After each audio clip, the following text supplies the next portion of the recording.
चलिए आइए स्टार्ट करते हैं ज्योग्राफी बिना टाइम बिताए। तो सिंपल सा चीज है, आज के लिए टॉपिक हम लोग का यही है, 3 गो टॉपिक लेके चले हैं। ठीक है, आपका पृथ्वी का आंतरिक संरचना के बारे में आज बात करेंगे, प्लेट टेक्टोनिक थ्योरी की बात करेंगे और ज्वालामुखी की बात करेंगे अगर समय बच गया। ठीक है, तब तो देखिए, माइक थोड़ा सा ऑफ कर लीजिए जिनका भी आवाज आ रहा है, हमको पता नहीं चल रहा है। चलिए आइए।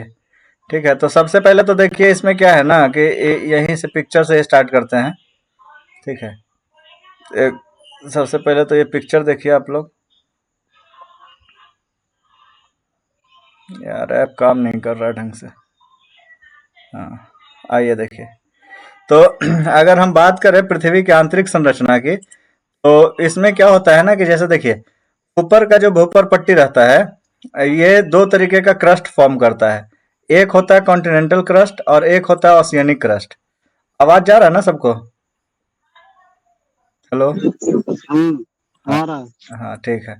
तो देखिए, कॉन्टिनेंटल क्रस्ट है और ओशियनिक क्रस्ट है। कॉन्टिनेंटल क्रस्ट का मतलब क्या समझते हैं कि जैसे कि ये हमारी पृथ्वी है। ठीक है, पृथ्वी पर ऐसे कुछ बना हुआ होगा। ठीक है, ऐसे कुछ लैंडफॉर्म बना होगा। ये मान के चलिए कि समुद्र वाला एरिया है। ठीक है, तो ये अगर जो समुद्र वाला एरिया है, ये जिस प्लेट पे आश्रित है, ये जिस प्लेट पे बसा हुआ है, इसको बोलते हैं हम लोग ओशियनिक क्रस्ट। मतलब ओशियन जिस क्रस्ट पे टिका हुआ होगा वो ओशियनिक क्रस्ट है। और कॉन्टिनेंट कॉन्टिनेंट जिस क्रस्ट पे टिका हुआ होगा वो आपका कॉन्टिनेंटल क्रस्ट हो जाता है। ठीक है, तो कॉन्टिनेंटल क्रस्ट और ओशियनिक क्रस्ट में बस यही सिंपल सा डिफरेंस है। अब देखिए, कॉन्टिनेंटल क्रस्ट जो होता है, ठीक है, जिसपे हमारा कॉन्टिनेंट है, वो जो होता है कंपैरेटिवली कम डेंसिटी वाला होता है। कम डेंसिटी वाला इन द सेंस, ठीक है, इसमें डेंसिटी कम होता है। ठीक है, क्योंकि सिलिकॉन और एल्युमिनियम से बना होता है, ये ध्यान रखिए। जा रहे हैं ना। ठीक है, ओशियनिक क्रस्ट जो होता है वो सिलिकॉन और मैग्नीशियम रिकॉर्डिंग से जा रहा बना। है कि नहीं जा रहा हाँ, जा रहा है। ठीक है, ओशियनिक क्रस्ट जो है सिलिकॉन और मैग्नीशियम का बना हुआ होता है। तो सिलिकॉन और मैग्नीशियम का जो बना है? होता है ना, तो 120 का था। इसका डेंसिटी ज्यादा होता है। ठीक है, इसका डेंसिटी जो है वो ज्यादा होता है एज कंपेयर टू, देखे तो किससे? कॉन्टिनेंटल क्रस्ट से। ठीक है, तो अब देखिए, इसको मुख्य रूप से 3 भागों में बांटा जाता है। ठीक है, पेट में का बना हुआ घर है। माइक ऑफ कर लीजिए संजय जी। तो हाँ, जो आपका हमारा जो अर्थ है, ठीक है, वो मुख्य रूप से 3 चीजों से बना हुआ है। अब अर्थ का फॉर्मेशन कैसे हुआ, ये चीज जो है ना, ये कभी एग्जाम के लिए उतना इम्पोर्टेंट नहीं है। इसलिए हम पहले तो सोचे थे कि उसको एक टाइम पीरियड का मेंशन करेंगे, पर वो कुछ इम्पोर्टेंट है नहीं। और बाद बाकी तो जनरली सबको पता होगा कि सबसे पहले अर्थ जो था हमारा वो एक आग का गोला था। धीरे धीरे क्या हुआ कि वो ठंडा होना शुरू हुआ। ठीक है, ठंडा होने के क्रम में फिर धीरे धीरे वायुमंडल बना। वायुमंडल के बाद वहां पे मतलब वर्षा हुई और उससे क्या हुआ, ओशियन और ये सब बना। ठीक है, ओशियन बना और कॉन्टिनेंट बना। और ओशियन कॉन्टिनेंट बनने के बाद फिर वही आपका फर्स्ट लाइफ आता है। ठीक है, फर्स्ट लाइफ जो है आपका ओशियन में पनपना चालू हुआ, वैसे वैसे फिर लाइफ का जो मतलब इवॉल्वमेंट हुआ है। और अभी मतलब जो धरती अभी का जो समय मतलब धरती है, वो उस तरीके से बना है। ठीक है, तो उसे बनने के क्रम में जो पहले आग का गोला था, ठीक है, तो उसी से ऊपर वाला जो परपट्टी बना है, ठीक है, जो सूख करके बना है, इसी को भूपर पट्टी कहते हैं, इसी को क्रस्ट बोलते हैं। ठीक है, तो इसी के बारे में अभी देखें कि कॉन्टिनेंटल क्रस्ट और ओशियनिक क्रस्ट होता है। उसके बाद जो होता है वो मेंटल होता है। मेंटल जो होता है वो क्रस्ट के नीचे वाला भाग होता है। मेंटल 2 भागों में बटा हुआ होता है, अपर मेंटल और लोअर मेंटल। ठीक है, या इसको इनर मेंटल और आउटर मेंटल भी बोल सकते हैं, पर जनरली बोला जाता है, ठीक है, लोअर मेंटल और अपर मेंटल। ठीक है, ये मेंटल होता है। और सबसे जो कोर में होता है, ठीक है, जो सबसे नीचे होता है पृथ्वी के, उसको हम लोग कोर बोलते हैं। ठीक है, तो कोर भी 2 भागों में बटा होता है, इनर कोर और आउटर कोर में। ठीक है, तो इसका कुछ कुछ स्पेसिफिकेशन है जो कि इंपॉर्टेंट है, जिसको कि देखिए। ठीक है, कुछ कुछ स्पेसिफिकेशन है। कि क्या क्या होता है, कैसे कैसे, ठीक है। अरे बहुत लेंदी हो रहा है भाई, चलिए देखिए 1 मिनट। स्क्रीन तो दिख रहा होगा, होप दिख रहा हो, ठीक है। आइए, तो अगर हम क्रस्ट की सबसे पहले बात करें, तो क्रस्ट में सिंपल सिंपल सा चीज है जिसको कि बस ध्यान में दे करके, ध्यान में रख के चलना है। अगर क्रस्ट की मोटाई का बात करेगा तो ये 10 से 70 किलोमीटर का मोटाई होता है आपका, किसका, महाद्वीपीय क्रस्ट या कि कॉन्टिनेंटल क्रस्ट का, ठीक है। कॉन्टिनेंटल क्रस्ट का अगर चौड़ाई की बात करें या मोटाई की बात करें तो 10 किलोमीटर से 70 किलोमीटर, कहीं कहीं यही चीज आपको 100 किलोमीटर तक देखने के लिए मिलेगा। इसका जो बनावट है सिलिकॉन और एल्युमिनियम से, जिसको हम लोग सियाल बोलते हैं, ठीक है, SiAl बोलते हैं शॉर्ट फॉर्म में, ठीक है, सियोल लिखा है, सियाल बोलते हैं, ठीक है। इसका डेंसिटी की अगर बात किया जाए तो 2.7 ग्राम पर सेंटीमीटर क्यूब का इसका डेंसिटी है। मतलब कि पर सेंटीमीटर क्यूब अगर देखेंगे, 1 सेंटीमीटर लंबाई, 1 सेंटीमीटर चौड़ाई और 1 सेंटीमीटर ऊंचाई को उठा करके हम मिट्टी को देखें कॉन्टिनेंटल क्रस्ट का, ठीक है, तो ये जो है लगभग 2.7 ग्राम का जो है वेट धारण करेगा। यही इसका घनत्व है, एक तरीके से समझिए, ठीक है, इसका डेंसिटी है। इस पे ये जो चट्टान बना होता है, ठीक है, इसको याद रखिएगा, ग्रेनाइटिक चट्टान होता है, ठीक है, ग्रेनाइट चट्टान होता है, जिससे ये आपका कॉन्टिनेंटल क्रस्ट बना हुआ होता है। उसी तरीके से महासागरीय क्रस्ट या कह लीजिए कि आप ओशियानिक क्रस्ट की बात करें तो ओशियानिक क्रस्ट का ऑब्वियस सी बात है कि कॉन्टिनेंट जो है वो ऊपर होता है और नीचे तक होता है, और आपका ओशियन जो होता है वो धंसा हुआ होता है। ओशियानिक क्रस्ट जो होता है वो धंसा होता है, क्योंकि बहुत और बाद और जो उसका भाग है उस पर पानी जमा होता है, तो इसका मोटाई क्या हो जाएगा, कम हो जाएगा। तो इसका लगभग 5 किलोमीटर से, ठीक है, 5 किलोमीटर का अप्रॉक्स रेंज होता है। रेंज वैसे वेरी करते रहता है, कोई ऐसा मतलब इतना इंपॉर्टेंट नहीं है एग्जैक्ट फिगर याद होना, ठीक है, ये सब पूछा नहीं जाता है, बस जनरल पर्पस के लिए याद कर रहे हैं। याद ये रखना है कि बना हुआ जो है वो सिलिकॉन और मैग्नीशियम का होता है, ठीक है। इसका जो ओशियानिक क्रस्ट जो बना हुआ होता है, चूंकि वाटर का जो प्रेशर लगता है उससे क्या हो जाता है कि इसका डेंसिटी थोड़ा सा क्या हो जाता है, बढ़ जाता है, ठीक है। और भी बहुत सारे रीजन है, पर आप बेसिक मोटा मोटी यही समझ के चलिए, ठीक है। तो सिलिकॉन और मैग्नीशियम का बना होगा। इसका डेंसिटी की बात करें तो उसका 2.7 ग्राम पर सेंटीमीटर क्यूब था, इसका 3 ग्राम पर सेंटीमीटर क्यूब हो जाएगा। इसमें जो चट्टान बनेंगे वो बेसाल्टिक चट्टान बनेंगे, ठीक है। तो ये चीज हमेशा याद रखिएगा कि बेसाल्टिक चट्टान का जो एक तरीके से डेंसिटी है वो ग्रेनाइटिक चट्टान से क्या होता है, ज्यादा होता है, ठीक है। ग्रेनाइट और बेसाल्ट में अगर आपको मतलब अंतर ना समझ में आए कभी, ठीक है, तो कुछ एक लॉजिक देख लीजिएगा। जैसे जी अल्फाबेटिकल ऑर्डर में बाद में आता है बी से, ठीक है, ये बाद में आता है तो इसका डेंसिटी कम है, ठीक है, ये पहले आता है और इसका डेंसिटी क्या है, ज्यादा है, ठीक है। इसको ऐसे करके आप याद कर लीजिएगा, वैसे वर्षा, ठीक है।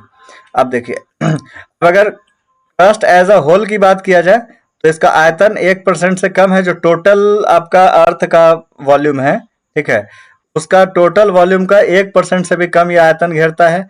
द्रव्यमान की बात करें तो इसका मास का, टोटल अर्थ के मास का 0.5% मात्र ये मास को कंटेन करता है, ठीक है।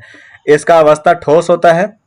अब इसमें ये क्वेश्चन पूछा जाता है कहीं कहीं कि इसमें अधिकता किस चीज की होती है। क्रस्ट में अधिकता जो होता है वो ऑक्सीजन का होता है। ऑक्सीजन 46% पाया जाता है, सिलिकॉन सिलिका आपको 27% पाया जाता है, एल्युमिनियम आपका 8.1% पाया जाता है, ठीक है। तो एक बार ये चीज याद रखिएगा, ठीक है, ध्यान में कि ऑक्सीजन जो है वो सबसे ज्यादा पाया जाने वाला तत्व है। अच्छा, अब आइए मेंटल की बात करें। मेंटल के बारे में जैसे कि अभी बोले कि मेंटल जो है हमारे पास वो 2 भाग में बटा हुआ है, ठीक है, एक अपर मेंटल, एक लोअर मेंटल। तो अपर मेंटल और लोअर मेंटल, क्रस्ट में ऑक्सीजन कहाँ से आ जाएगा भाई? तो और क्या रहेगा,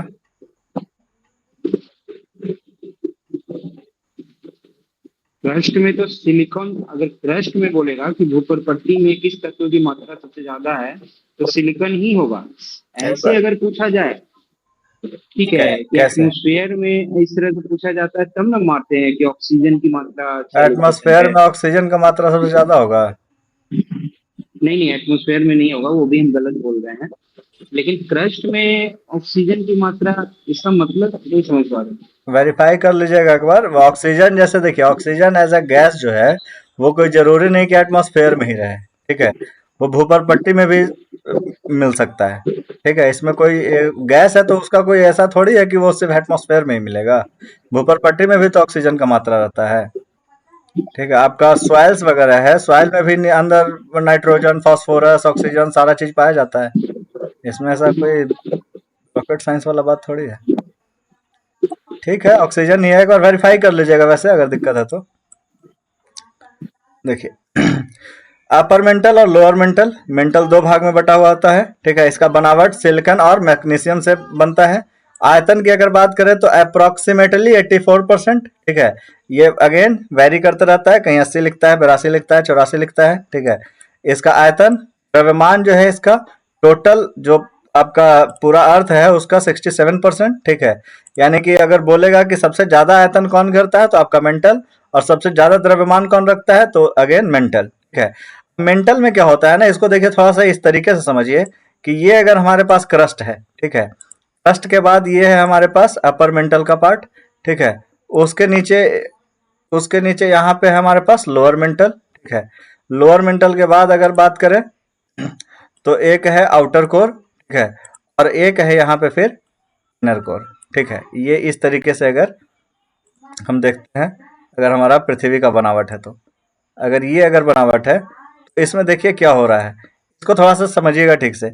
ये जो ऊपर वाला भूपर पट्टी है इसमें आपका ओशियनिक क्रस्ट और ये ओशियनिक क्रस्ट और ये कॉन्टिनेंटल क्रस्ट है। अब देखिए जैसे जैसे यहाँ से नीचे आएंगे ना हम लोग, जैसे जैसे नीचे आएंगे, ये मिट्टी जो है, ये ठोस अवस्था जो है वो तरल में बदलता जाएगा, ठीक है। तो यहाँ से जब क्रस्ट से हम नीचे चलते हैं, क्रस्ट तो पूरा का पूरा जो है अपना क्रस्ट, ठीक है, वो आपका सॉलिड है, ठीक है। पर क्रस्ट से जैसे ही नीचे आना शुरू होते हैं, ठीक है, तो हर 32 मीटर पे, ठीक है, 1 डिग्री सेंटीग्रेड टेम्परेचर जो है बत्तीस वो, किलोमीटर ना, 32 किलोमीटर, देख ले। ठीक है। अच्छा है, वो आगे लिखा हुआ है,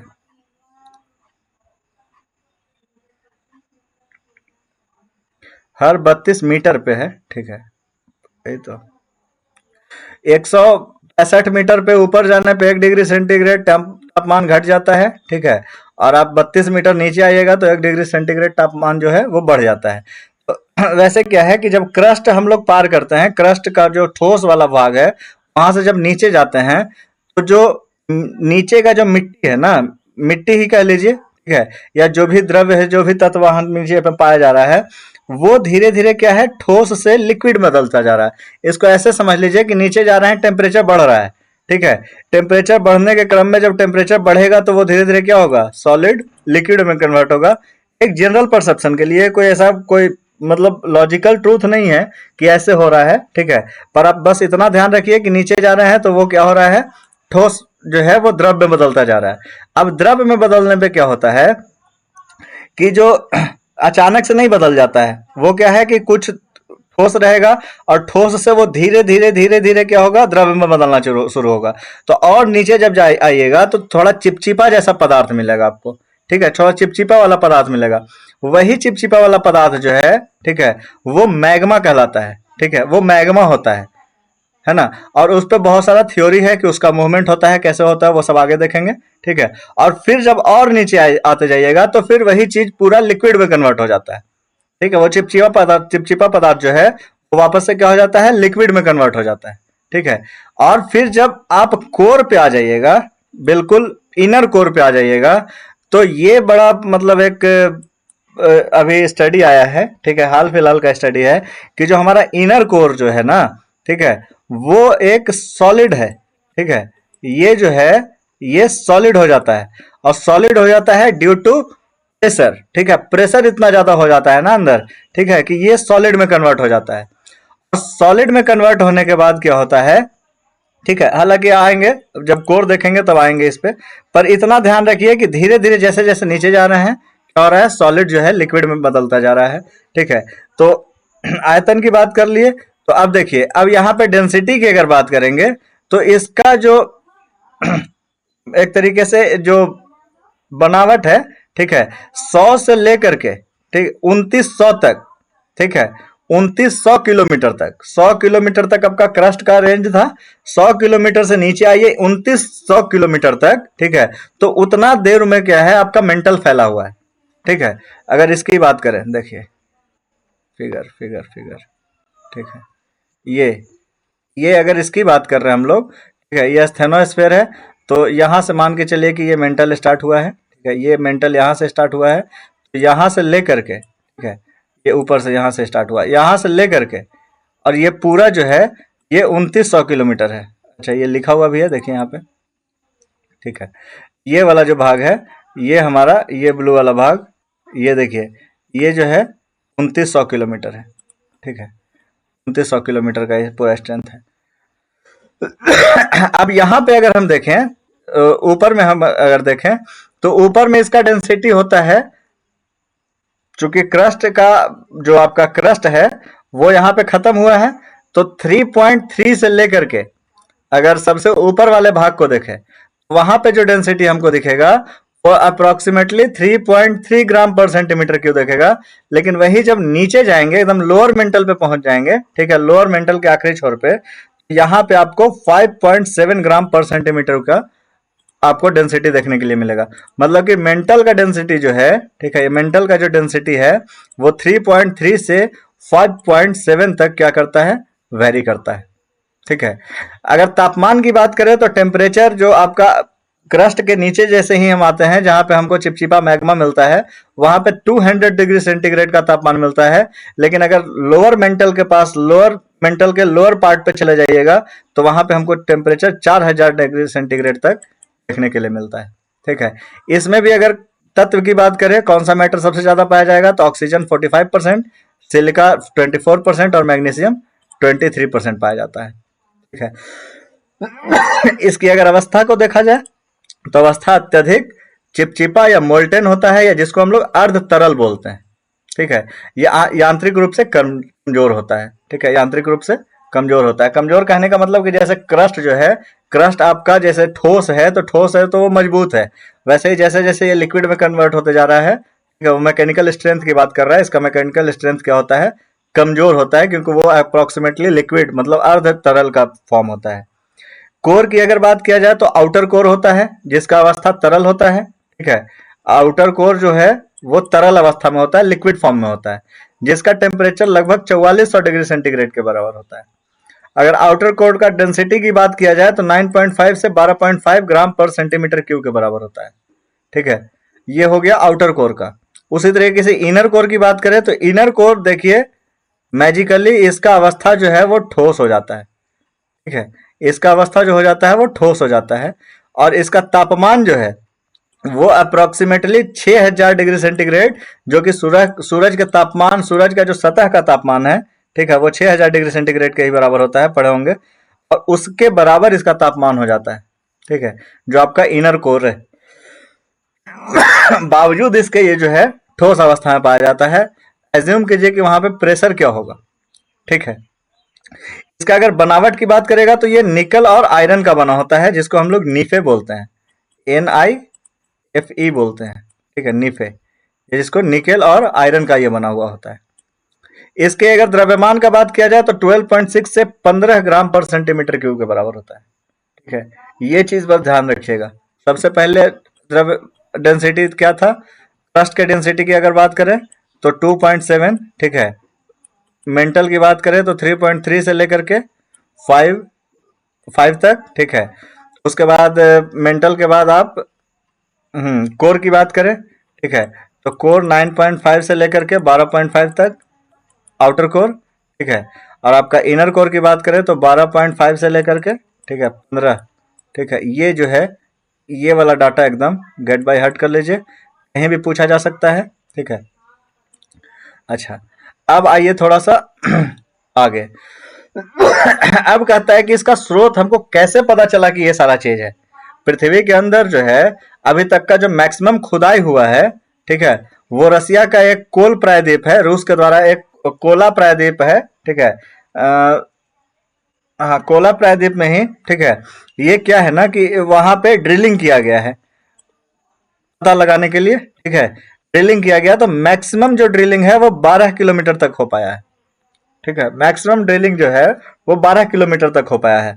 और अर्थ का जो पूरा रेडियस है, ठीक है, जो पूरा उसका रेडियस है वो 6300 किलोमीटर के अप्रोक्सीमेटली, ठीक है, 6378 किलोमीटर। तो हमको पता कैसे चलेगा कि अंदर क्या है? तो अंदर क्या है, इसके कुछ प्रत्यक्ष सोर्स होते हैं और कुछ अप्रत्यक्ष सोर्स होते हैं, ठीक है। तो प्रत्यक्ष सोर्स में क्या है कि जैसे हम ड्रिल करके देख लें, तो जब हम ड्रिल किए तो ड्रिल का मैक्सिमम ड्रिल का गहराई जो है वो 12 किलोमीटर तक है, ठीक है। तो 12 किलोमीटर जब अंदर जाते हैं तो उससे किस तरीके के चीजें हमको प्राप्त हो रही है, किस तरीके का मटेरियल प्राप्त हो रहा है, ठीक है, इन सब चीजों का जानकारी मिलता है, जिससे कि हमको पता चलता है कि पृथ्वी के अंदर कैसे रहा होगा, क्या रहा होगा, कितना नीचे जा रहे हैं तो टेम्परेचर कितना बढ़ता है, ठीक है, नीचे जाने पे किस तरीके का हमको सबस्टांसेस मिलने का संभावना है, ठीक है। ये सारा जो चीजें है ना वो संभावनाओं पर ही आश्रित है, ठीक है। और प्रत्यक्ष सोर्स क्या है, खनन के द्वारा कर सकते हैं, जो खनन वगैरह होता है। खनन जो है वो मैक्सिमम खनन जो है 3.9 किलोमीटर की गहराई तक मोपांग के, दक्षिण अफ्रीका के मोपांग प्रांत में, ठीक है, या मोपांग नाम के जगह पर हुआ है, जो कि 3.9 किलोमीटर का खनन है, ठीक है, जहां से कि हम लोग कोयला वगैरह या फिर कोई अलग तरीके का खनिज लवण वगैरह प्राप्त करते हैं, ठीक है। और प्रत्यक्ष स्रोत से क्या है, तो ज्वालामुखी जो है ना ये बहुत बढ़िया प्रत्यक्ष सोर्स आता है। क्यों? क्योंकि ये जो है वो लावा डायरेक्ट कहाँ से निकल के आता है, एस्थेनोस्फेयर से निकल के, एस्थेनोस्फेयर कह लीजिए कि मेंटल से निकल करके आ रहा है, मेंटल से निकल करके लावा बाहर आ रहा है। तो जब मेंटल से निकल करके लावा बाहर आ रहा है तो हम ये पता कर सकते हैं, ये जो लावा बाहर आया इसको देख करके हम पता कर सकते हैं कि इसमें कौन कौन सा मटेरियल है, किस तरीके से अंदर से जो जहां से आ रहा है। अब चूंकि हमारे पास सिस्मोग्राफी वगैरह इतना तो है टेक्नोलॉजी कि हम ये पता कर लेते हैं कि कितना गहराई से ये मैग्मा निकला है, ठीक है। तो जितना गहराई से ये निकलेगा उतने गहराई तक का जो प्रत्यक्ष सोर्स है, ज्वालामुखी का जो लावा निकल करके आता है धरती के बाहर, तो उससे हम पता कर लेते हैं कि वो मतलब कौन सा मटेरियल रहा होगा, ठीक है, या किस तरीके का कंपोजिशन इस मटेरियल में है, ठीक है। जैसे वो बाहर निकला है तो बाहर निकलने के बाद उसका टेम्परेचर क्या है, ये सारा चीज जो है हम लोग मेजर कर सकते हैं। तो ये कुछ है डायरेक्ट सोर्स, ठीक है, ये है कुछ डायरेक्ट सोर्स। उसी के साथ कुछ होता है इनडायरेक्ट सोर्स, ठीक है। इनडायरेक्ट सोर्स में क्या होता है कि कुछ भूकंपीय तरंगे होती हैं। भूकंपीय तरंग का मतलब क्या होता है कि जैसे जब भी अर्थक्वेक आता है ना, तो अर्थक्वेक के टाइम पे कुछ वेव्स निकलते हैं, वेव्स जनरेट होती हैं। हालांकि ये वेव्स का बात हम जब भूकंप पढ़ेंगे तब और डिटेल्स में पढ़ेंगे कि कौन सा लैटिट्यूडनल होता है, कौन सा ट्रांसवर्स होता है, ठीक है, वेव्स कैसे कैसे ट्रेवल करते हैं, सरफेस वेव क्या होता है, रिले वेव क्या होता है, ये सारा चीज देखेंगे। पर अभी सिर्फ मोटा मोटी देख लेते हैं चूंकि ये टॉपिक आ गया है। तो अब प्रत्यक्ष सोर्स में कुछ भूकंपीय तरंग होती हैं, ठीक है। तरंग जो है वो प्राइमरी और सेकेंडरी दो वेव्स के रूप में देखने के लिए मिलता है। इसको रिले वेव अभी रहने दीजिए, अभी इस पे नहीं चर्चा करते हैं, ठीक है। अभी जो है प्राइमरी वेव्स और सेकेंडरी वेव्स, दो तरीके के वेव्स निकल करके आती हैं, ठीक है। तो जब प्राइमरी वेव्स और सेकेंडरी वेव्स जो निकल करके आती हैं तो इसका कुछ गुण होता है। प्राइमरी वेव जो होती है ना वो ठोस, लिक्विड, सॉलिड और गैस तीनों चीजों से गुजर सकती है, ठीक है। मतलब प्राइमरी वेव्स जो निकल करके आती हैं उसका एक अपना प्रॉपर्टी होता है, गुण होता है कि वो किसी तरीके के भी मटेरियल को क्या करती है, क्रॉस ओवर कर जाती है, ठीक है। वहीं पे जो सेकेंडरी वेव्स होती हैं, एस वेव्स जो होती हैं, वो केवल और केवल ठोस से होकर गुजर जाती है, ठीक है। तो यहां से क्या होता है कि एक जैसे कि जहां पे भी भूकंप वगैरह आया तो हम लोग जैसे कि मान के चलिए कि ये फोटो देख करके समझने की कोशिश करते हैं, ठीक है।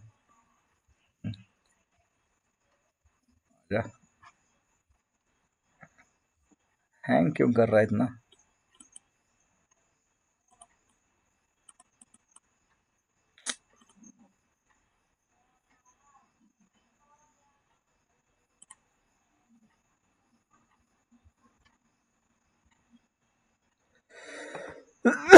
देखिए, तो यहाँ पे मान के चलिए कोई इपी सेंटर बना, यहाँ पे भूकंप का इपी सेंटर बना। इपी सेंटर क्या होता है भूकंप का, वो जब देखेंगे तो देखेंगे। अभी फिलहाल ये इतना समझ लीजिए कि जहां से भूकंप का शुरुआत होता है, जिस पॉइंट से भूकंप का मतलब जहां पे मेन टक्कर हुआ, ठीक है, उसी को इपी सेंटर बोला जाता है। तो इपी सेंटर से जब वेव्स निकलती हैं, ठीक है, तो ये वेव्स जो है चारों दिशाओं में फैलती है, ठीक है। ये वेव्स में जैसे देखिए प्राइमरी वेव्स जो है, आप देखिएगा कि ये वाला जो है ये क्या है, लिक्विड आउटर कोर है, ठीक है, ये जो आउटर कोर है ये लिक्विड का पूरा बना हुआ है, ठीक है, पूरा लिक्विड है। तो यहाँ से जो ब्लैक वाला जो वेव्स है, देखिए ब्लैक वाला जो वेव्स है, ब्लैक वाला है आपका एस वेव, और येलो वाला जो वेव है ये है आपका पी वेव, ठीक है। तो पी वेव देखिए क्या हो रहा है, पी वेव यहां से निकल रहा है, इधर चला जा रहा है, इधर भी चला जा रहा है, और चूंकि ये लिक्विड है तो क्या हो रहा है, यहाँ पे आकर के यहाँ से कुछ रिफ्लेक्ट हो रहा है, और रिफ्लेक्ट होकर के भी वापस क्या हो जा रहा है, निकल जा रहा है, ठीक है।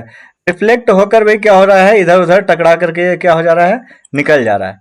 लेकिन इस वेव को देखिए, जो ब्लैक वाला वेव्स है, ठीक है, ब्लैक वाला वेव यहां से अगर लिक्विड है, सिर्फ दिखाने का कोशिश किया है, ठीक है, एग्जैक्टली ऐसा फिनोमिनन नहीं होता है, ठीक है, धरती में, पर एक दिखाने का कोशिश किया है कि ये जो है लिक्विड को ये पेनिट्रेट नहीं कर पा रहा है, ठीक है, लिक्विड को ये पेनिट्रेट नहीं कर पा रहा है, ठीक है। तो अब देखिए यहां से जो एपी सेंटर बना होगा, अब यहां से जो वेव्स निकले हैं, ठीक है, वेव्स ऐसे करके यहाँ ट्रेवल कर गया, ऐसे करके यहाँ ट्रेवल कर गया, यानी कि हमको ये चीज का जानकारी मिला कि ये वाला जो एरिया होगा पूरा, ये कहीं ना कहीं ये पूरा एरिया जो है वो लिक्विड से बना हुआ होगा, ठीक है, ये पूरा का पूरा एरिया जो है वो लिक्विड से बना होगा, इसीलिए क्या हुआ, सेकेंडरी वेव्स जो है इसको पेनिट्रेट नहीं कर पाई है, ठीक है। आपका प्राइमरी वेव्स जो है इसको पेनिट्रेट कर गई है, ठीक है, और सेकेंडरी वेव इसको पेनिट्रेट नहीं कर पाई है। तो इसी पे क्या होता है ना कि एक बनता है इसका शेडो जोन।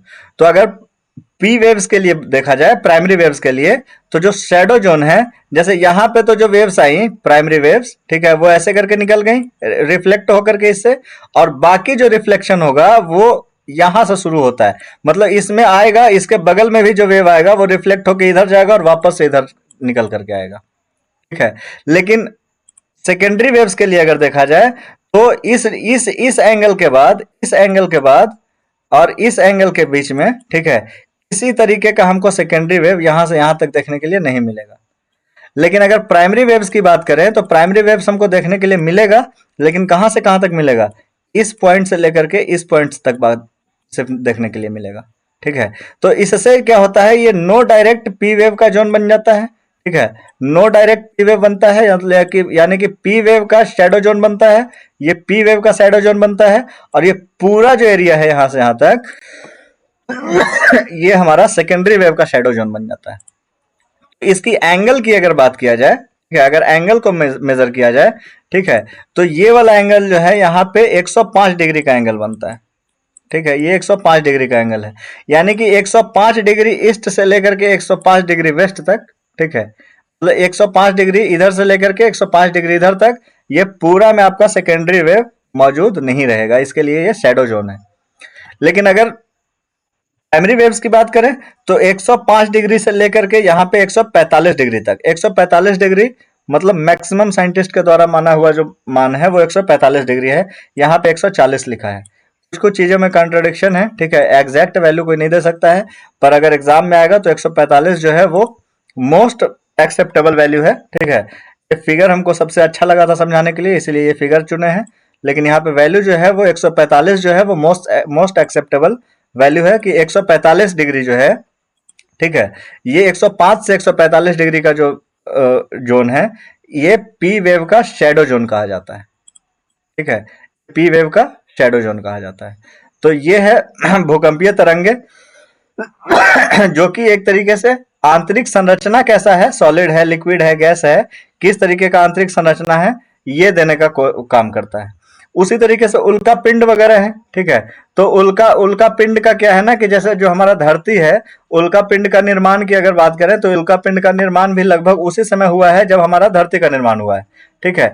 तो अगर कोई उल्का पिंड धरती पर आकर के गिरता है, ठीक है, धरती पे आके टकराता है, या फिर जैसे इंटरनेशनल स्पेस स्टेशन में लोग जाते हैं और वहां पे जाकर के उसका अध्ययन करते हैं, तो उससे क्या होता है, उससे क्या होता है कि उल्का पिंड में कैसे मटेरियल्स हैं, कैसे उसका बनावट है, ठीक है, कैसे कैसे उसका टेम्परेचर का वेरिएशन हो रहा है, किस तरीके से कंपोजिशन है, वो सब देख करके भी क्या है, एक हम लोग अंदाजा लगाते हैं कि अगर इस टाइप के उल्का पिंड में इस तरीके का वेरिएशन है तो धरती में भी, ठीक है, इस टाइप का वेरिएशन हो सकता है, ये एक पॉसिबिलिटी लगाया जाता है, ठीक है। तो ये चूंकि पॉसिबिलिटी लगा रहे हैं इसलिए ये सब क्या है, इनडायरेक्ट सोर्स है, ठीक है। जहां पे हमको एग्जैक्ट वैल्यू मिलेगा जो कि प्रूवन है, जैसे कि ड्रिलिंग से जो भी चीजें मिल रहा है हमको सामने मिल रहा है, खनन से जो भी चीजें मिलेगा सामने मिलेगा, ज्वालामुखी विस्फोट से जो भी चीजें मिलेगा सामने मिलेगा। तो ये जो प्रूवन है ये सब हमारा डायरेक्ट सोर्स हो गया, और जो कि अंदाजा लगाया जा रहा है वो सब क्या है आपका हमारा अप्रत्यक्ष सोर्स है। उसी तरह से तरीके से गुरुत्वाकर्षण में विसंगति देखते हैं। जैसे कि अगर हम देखते हैं पृथ्वी पे ही, तो पृथ्वी पे कहीं कहीं तो आपका क्या बोलते हैं फोर्स ऑफ ग्रेविटेशन ज्यादा होता है, और कहीं कहीं फोर्स ऑफ ग्रेविटेशन क्या होता है कम होता है। ठीक है, तो इसका सिंपल सा रीजन है कि ग्रेविटेशन जो है वो द्रव्यमान के साथ सीधा अनुपातिक होता है। जितना ज्यादा द्रव्यमान का कोई वस्तु होगा उतना ज्यादा ग्रेविटेशनल फोर्स उस पर ग्रेविटेशनल पुल लगेगा। ठीक है, तो अगर धरती में कहीं पे ज्यादा है ग्रेविटेशनल पुल, कहीं पे कम है ग्रेविटेशनल पुल, तो इसका मतलब साफ साफ समझ में आ रहा है हमको कि धरती में जो मैटर का डिस्ट्रीब्यूशन है वो इक्वल नहीं है। अगर वो इक्वल डिस्ट्रीब्यूशन ऑफ मैटर होता तो धरती के हर एक पॉइंट पे, हर एक जगह पे ग्रेविटेशनल फोर्स जो होता, ग्रेविटेशनल पुल जो होता वो बराबर लगता। ठीक है, तो यहाँ पे बराबर नहीं लग रहा है, इसका मतलब है कि धरती के अंदर जो है वो ग्रेविटेशनल पुल कहीं ना कहीं अलग अलग तरीके से डिस्ट्रीब्यूटेड है। ठीक है, उसी तरीके से चुंबकीय क्षेत्र की बात करते हैं। ठीक है, मैग्नेटिक प्रॉपर्टी होता है धरती का। अब देखिए ये मैग्नेटिक प्रॉपर्टी जो धरती का होता है इससे कई बार क्वेश्चन आता है, और अभी जो एएसओ का सेट बना रहे थे हम लोग, ठीक है, तो एएसओ के सेट में एक क्वेश्चन आया हुआ था कि धरती का जो चुंबकीय क्षेत्र है वो किसके वजह से होता है, तो वहां पे आंसर था डायनेमो इफेक्ट। ठीक है, डायनेमो इफेक्ट। और डायनेमो इफेक्ट क्या है? डायनेमो इफेक्ट सिंपल सा चीज है कि अगर कोई चालक है, ठीक है, और वो गति में है तो वो इलेक्ट्रिसिटी इंड्यूस कर देगा, वो एक ईएमएफ जनरेट कर देगा, उसके अक्रॉस क्या होगा एक मतलब चुंबकीय क्षेत्र जनरेट हो जाएगा। ठीक है, तो यही है। तो इसी में कहता है कि चुंबकीय क्षेत्र जो आता है, चुंबकीय क्षेत्र का जो रीजन क्या है, अभी अभी जो हम लोग देखे ना ये वाला चीज जिसमें अभी हम लोग बात किए थे कि जो हमारा इनर कोर है, ठीक है, ये सॉलिड है, और इसके ऊपर जो ये वाला चीज है ये लिक्विड है। तो ये जो ठोस वाला जो अवस्था है ये क्या है कि ये लगातार क्या है घूम रहा है। ये पृथ्वी के अंदर कोर जो है ठोस अवस्था में क्या कर रहा है, घूर्णन कर रहा है। और ये जो घूर्णन कर रहा है चूंकि ये बना हुआ किससे है, NiFe से। ठीक है, और Fe में भी जो आपका कोर वाला एरिया है उसमें फेरस का मटेरियल का मान या फिर कह लीजिए कि लोहा का वैल्यू जो है वो बहुत ज्यादा पाया जाता है। ठीक है, अब चूंकि लोहा जो है वो कंडक्टर है, और कंडक्टर है वो घूम रहा है। ठीक है, तो अगर कोई कंडक्टर घूमेगा तो अपने क्रॉस क्या करेगा, तो सिंपल सी चीज है कि वो क्या करेगा, एक मैग्नेटिक फील्ड इंड्यूस करेगा। और यही रीजन है कि हम लोग जो पढ़ते हैं वो डायनेमो इफेक्ट होता है, जिसके वजह से पृथ्वी का जो चुंबकीय क्षेत्र जो है वो बन करके आता है। ठीक है, तो यही जो है मैग्नेटिक चुंबकीय क्षेत्र है। और यही चुंबकीय क्षेत्र जो है एक तरीके से वरदान हम लोग के लिए साबित होता है कब, जब सोलर फ्लेयर्स आते हैं। ठीक है, सूरज सूरज जो है सन के पास जब क्या होता है, आंधी चलता है एक तरीके से कह लीजिए, तो वहां से जो हीट है वो सोलर फ्लेयर के रूप में धरती के एटमॉस्फेयर में इंटर करने का कोशिश करती है। ठीक है, और वही जो धरती के एटमॉस्फेयर में इंटर करने का कोशिश करती है, वहां पे जो हमारा मैग्नेटिक ये वाला जो चीज है, ठीक है, जो मैग्नेटिक प्रॉपर्टी है, जो चुंबकीय क्षेत्र है पृथ्वी का, वो उसको क्या करता है, अवशोषित करके और वहीं पे रोकने का काम करता है। ठीक है, उसको मतलब अपने में क्या कर लेता है, अवशोषित कर लेता है। और इसी के वजह से एक फेनोमेना देखने के लिए मिलता है हमको, जिसको हम लोग ऑरोरा बोलते हैं, जिसको हम लोग ऑरोरा बोलते हैं। ठीक है, ये जनरली पोल्स पे देखने के लिए मिलता है, क्योंकि मैग्नेटिक प्रॉपर्टी जो है, चुंबकीय क्षेत्र जो है वो सबसे ज्यादा जो है, सबसे हाईएस्ट पावर का जो मैग्नेटिक फील्ड्स लाइंस होते हैं वो हमको पोल पे देखने के लिए मिलते हैं। ठीक है, और वही क्या करता है, उसको अवशोषित कर लेता है, इसीलिए वहां पे एक फिनोमेना देखने के लिए मिलता है जिसको ऑरोरा बोलते हैं। ठीक है, उसी तरीके से तापमान और दबाव का जो क्षेत्र है, जैसे गहराई के साथ वृद्धि होता है तापमान, ठीक है, और दबाव, ठीक है, तो ये भी क्या है, ये भी एक तरीके से हमारा इनडायरेक्ट सोर्स का काम करता है। चूंकि इस तरीके का बात हो रहा है, द्रव्यमान के साथ आपका गहराई के साथ तापमान और दबाव में वृद्धि हो रहा है, तो उससे भी एक सेंस मिलता है हमको, एक इनडायरेक्ट सोर्स का काम करता है। ठीक है, जिसमें कि प्रत्येक 32 मीटर जाने पे 1 डिग्री सेंटीग्रेड का तापमान का वृद्धि हो जाता है। ठीक है, अब देखिए अब क्या है, अब जो इसका क्लासिफिकेशन जो है वो क्रस्ट मेंटल कोर के तौर पे तो किया ही गया है, और इसके साथ साथ कुछ स्फीयर्स के रूप में इसको हम लोग क्लासिफाई करते हैं, जिसमें 4 नाम देखने के लिए मिलता है, लिथोस्फीयर, स्टेनोस्फीयर, मीसोस्फीयर और बेरिस्फीयर। ठीक है, बेरिस्फेयर। ठीक है, तो अब ये क्या बोला है भाई? ठीक है, लिथोस्फेयर किसको बोलेंगे, स्थेनोस्फेयर किसको बोलेंगे? ठीक है, आपका मिसोस्फेयर किसको बोलेंगे? ठीक है, और आपका बेरिस्फेयर किसको बोलेंगे? ठीक है, तो इसमें देखिए सिंपल सा चीज है, कुछ ज्यादा खास नहीं है, रॉकेट साइंस नहीं है। लिथोस्फेयर, ठीक है, लिथो का मतलब होता है धरती, या फिर लिथो का जनरल हिंदी जो अगर कीजिएगा तो इसका मतलब भूमि होता है या धरती से रिलेटेड है। ठीक है, ठोस से मतलब ठोस से आप उसको अनुपातिक रूप से मतलब समझ सकते हैं। तो कहने का मतलब हम मेरा यहाँ पे है कि अभी अभी जो हम बात कर रहे थे, बोले थे कि क्रस्ट जो होगा, क्रस्ट ऐसा नहीं है कि अचानक से चिपचिपा हो जाएगा, वो धीरे धीरे अपना ठोस का प्रॉपर्टी क्या करेगा, लॉस करते रहेगा। एक टाइम आएगा जब वो लिक्विड में कन्वर्ट होना शुरू होगा और वहां से चिपचिपा होना शुरू होगा। ठीक है, तो क्रस्ट तो हम लोग ऊपर से देखें कि 100 किलोमीटर का जो रेंज है, ठीक है, ये क्रस्ट का है। तो ऐसा नहीं है कि 100 किलोमीटर के बाद ये चिपचिपा होने लगा, उसके बाद भी धरती जो है वो कुछ दूर तक ठोस के रूप में रहती है। उसके बाद जो है वो क्या हो जाता है, मैग्मा के रूप में या फिर चिपचिपा पदार्थ के रूप में, अर्ध तरल रूप में वो चेंज हो जाता है, कन्वर्ट हो जाता है। तो जो मेंटल का भाग जो ठोस रूप में पाया जाता है, उसको अगर क्रस्ट के साथ मिला देते हैं तो यही लिथोस्फेयर बनाता है। सिंपल है, क्रस्ट जो है, क्रस्ट के साथ ऊपरी मेंटल का ठोस भाग को अगर हम मिला दें तो यही जो है हमारा क्या बनाएगा, लिथोस्फेयर बनाएगा। ठीक है, उसी तरीके से स्थेनोस्फेयर जो है, तो अभी चिपचिपा भाग की जिसका बात कर रहे थे, ठीक है, चिपचिपा भाग। ठीक है, तो जो चिपचिपा भाग रहेगा, अब ऐसा समझिए, अब ऐसा समझिए कि ये कोई ये हमारा जो पृथ्वी है, ठीक है, पृथ्वी के अंदर का भाग है, यहां से ये पूरा भाग जो है ऊपर, यहां से यहां तक मेंटल का भाग है जो ठोस है। ये मेंटल ही है पर ठोस है। इसके ऊपर ऐसे करके ओशियनिक क्रस्ट बना हुआ है, और ऐसे ऐसे करके क्या है, कॉन्टिनेंटल क्रस्ट ऊपर में बना हुआ है। ठीक है, ये है। ठीक है, एक एक तरीके का क्लासिफिकेशन करने की कोशिश कर रहे हैं। अब यहाँ पे जो है ये वाला जो भाग है, ये अर्ध तरल रूप में, ये अर्ध तरल रूप में। अब जी, अब जो ये अर्ध तरल रूप में है, तो इस पे कोई ठोस अवस्था में रखा हुआ भाग दिख रहा है हमको? ठीक है, तो अगर ये ठोस अवस्था में रखा हुआ कोई भाग दिख रहा है और ये तरल अवस्था में है, ठीक है, तो हम क्या ऐसा नहीं कह सकते हैं कि इस तरल अवस्था में जो भाग है, जो चिपचिपा भाग है, चिपचिपा पदार्थ है, इस पे जो है ये वाला ठोस भाग जो है इस पे तैर रहा है। ठीक है, यानी कि यही चीज होता है धरती के अंदर। ठीक है, स्थेनोस्फेयर किसको बोलेंगे, तो ये जो चिपचिपा वाला भाग है, जितना दूर में ये मैग्मा फैला हुआ है, ये पूरा का पूरा जो है ये स्थेनोस्फेयर कहलाएगा।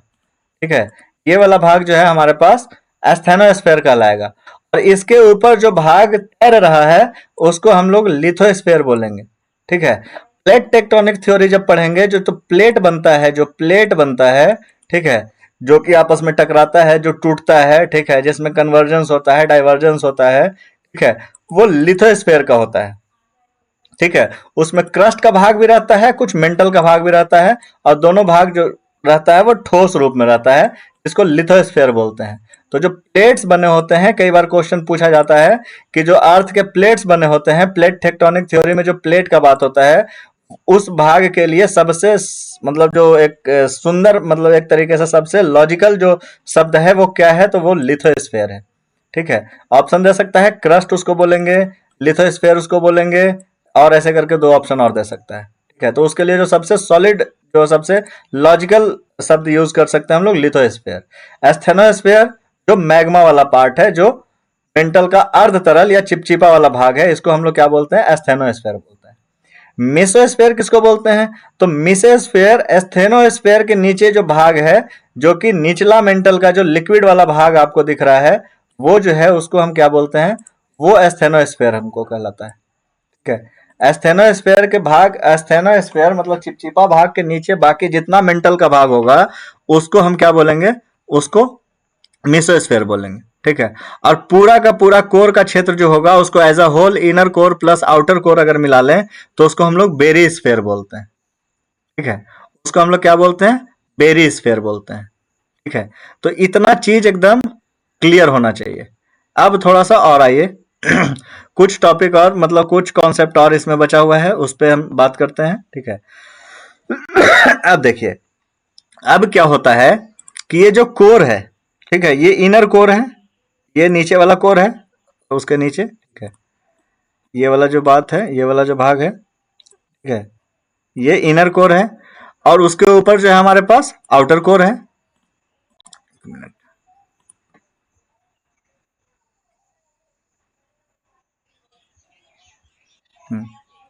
ठीक है, ये देखिए, ये वाला भाग जो है ये हमारा इनर कोर है, ये हमारा आउटर कोर है। इस पूरे को क्या बोल दिए? बेरिस्फीयर बोल दिए। ठीक है, इनर रिजिड मेंटल जो हो गया, ठीक है, इनर रिजिड मेंटल ये क्या कहलाया? ये हमारा मेसोस्फीयर कहलाया। ये जो यहाँ से यहाँ तक है ये स्थेनोस्फीयर कहलाया। और ये जो इतना वाला भाग है इसको हम लोग लिथोस्फीयर कह रहे हैं। इस फिगर से आप पूरा चीज जो है क्लियर देख सकते हैं, आपको सब समझ में आ जाएगा। ठीक है, अब देखिए क्या होता है। जैसे कि ये इनर कोर है, ये आउटर कोर है, तो हमको पता कैसे चलेगा कहां से ये इनर कोर स्टार्ट हो रहा है, कहां से आउटर कोर स्टार्ट हो रहा है? बस सिंपल सा चीज है कि कुछ कुछ साइंटिस्ट हुए, ठीक है, भूगर्भवेत्ता हुए, भूगर्भ वैज्ञानिक हुए, ठीक है, जिन्होंने क्या किया, आउटर कोर और इनर कोर को क्लासिफाई करने का काम किया। ठीक है, कि कहां से इनर कोर स्टार्ट होगा, कहां से आउटर कोर स्टार्ट होगा। ठीक है, कहां से अपर मेंटल स्टार्ट होगा, कहां से लोअर मेंटल स्टार्ट होगा। ठीक है, कहां से आपका कॉन्टिनेंटल क्रस्ट है, कहां से आपका ओशियानिक क्रस्ट है। तो इसको जब क्लासिफाई किया तो इसमें एक कुछ खास बात देखने के लिए साइंटिस्ट को यह मिला कि जैसे हम अपर क्रस्ट से हम लोग जैसे ही मेंटल में एंटर करते हैं तो वहां पे जो एक तरीके से जो बनावट है, जैसे ऊपर का क्रस्ट का मिट्टी का जो बनावट है और नीचे जैसे ही हम इंटर कर रहे हैं मेंटल में, ठीक है, तो वहां जो बनावट है उस बनावट में एक डिफरेंस दिखना शुरू हो जाता है। ठीक है, उसके जो मैटर्स हैं उसके मैटर्स में कुछ बनावट में कुछ क्या डिफरेंस दिखना शुरू कर जाता है और उसी डिफरेंस को हम लोग क्या कह देते हैं? डिसकंटिन्यूटी कह देते हैं। ठीक है, उसी डिफरेंस को जो साइंटिस्ट लोग हैं, जो आपका भूगर्भवेत्ता लोग हैं, जियो साइंटिस्ट लोग हैं, ठीक है, उसी को क्या बोल देते हैं? डिसकंटिन्यूटी बोल देते हैं। तो इन डिसकंटिन्यूटी का नाम एकदम याद रखना जरूरी है, कभी भी पूछा जा सकता है। अगर बोलेगा ओशियानिक क्रस्ट और कॉन्टिनेंटल क्रस्ट के बीच का जो डिफरेंस होता है, ठीक है, जो डिसकंटिन्यूटी होता है, उसको क्या बोलते हैं? तो उसको एक कॉनराड करके एक जियो साइंटिस्ट हुए, ठीक है, कॉनराड, तो इसको अपने नाम पे कॉनराड डिसकंटिन्यूटी इसका नाम दिया गया। ठीक है, इसका नाम जो दिया गया कॉनराड डिसकंटिन्यूटी दिया गया। कॉनराड डिसकंटिन्यूटी क्या है? तो आपका ओशियानिक क्रस्ट को कॉन्टिनेंटल क्रस्ट से क्या करता है? अलग करता है। ठीक है, कॉन्टिनेंटल क्रस्ट को ओशियानिक क्रस्ट से जो अलग कर रहा है इसी को कॉनराड डिसकंटिन्यूटी कहेंगे। ठीक है, आपका क्रस्ट को मेंटल से जो अलग कर रहा है, क्रस्ट को मेंटल से जो अलग कर रहा है, यानी कि यहाँ पे क्रस्ट है, इसके नीचे से मेंटल स्टार्ट हो गया, तो इसके बीच का जो भाग होगा जहां से डिसकंटिन्यूटी स्टार्ट होगा उसको हम लोग मोहरविक या मोहर डिसकंटिन्यूटी कहते हैं। ठीक है, इसका दो नाम है, मोहर डिसकंटिन्यूटी बोल देते हैं शॉर्ट फॉर्म में, और इसे मोहरविक डिसकंटिन्यूटी भी बोलते हैं इसको। ठीक है, मोहरविक वही जियो साइंटिस्ट का नाम था, ठीक है, उनके नाम पे मोहर डिसकंटिन्यूटी का नाम दिया गया इसको। ठीक है, अब देखिए उसके आगे अगर देखते हैं तो अभी अभी क्या बोले कि इनर मेंटल और आउटर मेंटल, ठीक है, आपका अपर मेंटल और लोअर मेंटल, मेंटल जो है दो भाग में बटा हुआ रहता है। तो जहां तक चिपचिपा वाला भाग देखने के लिए मिलता है उसके नीचे जैसे ही डिसकंटिन्यूटी दिखता है उसको बोल देता है रेप्टी डिसकंटिन्यूटी। ठीक है, इसको क्या कहते हैं? रेप्टी डिसकंटिन्यूटी। इनर इनर मेंटल और आउटर मेंटल के बीच का जो भाग होता है, जो डिसकंटिन्यूटी होता है, उसको रेप्टी डिसकंटिन्यूटी बोलते हैं।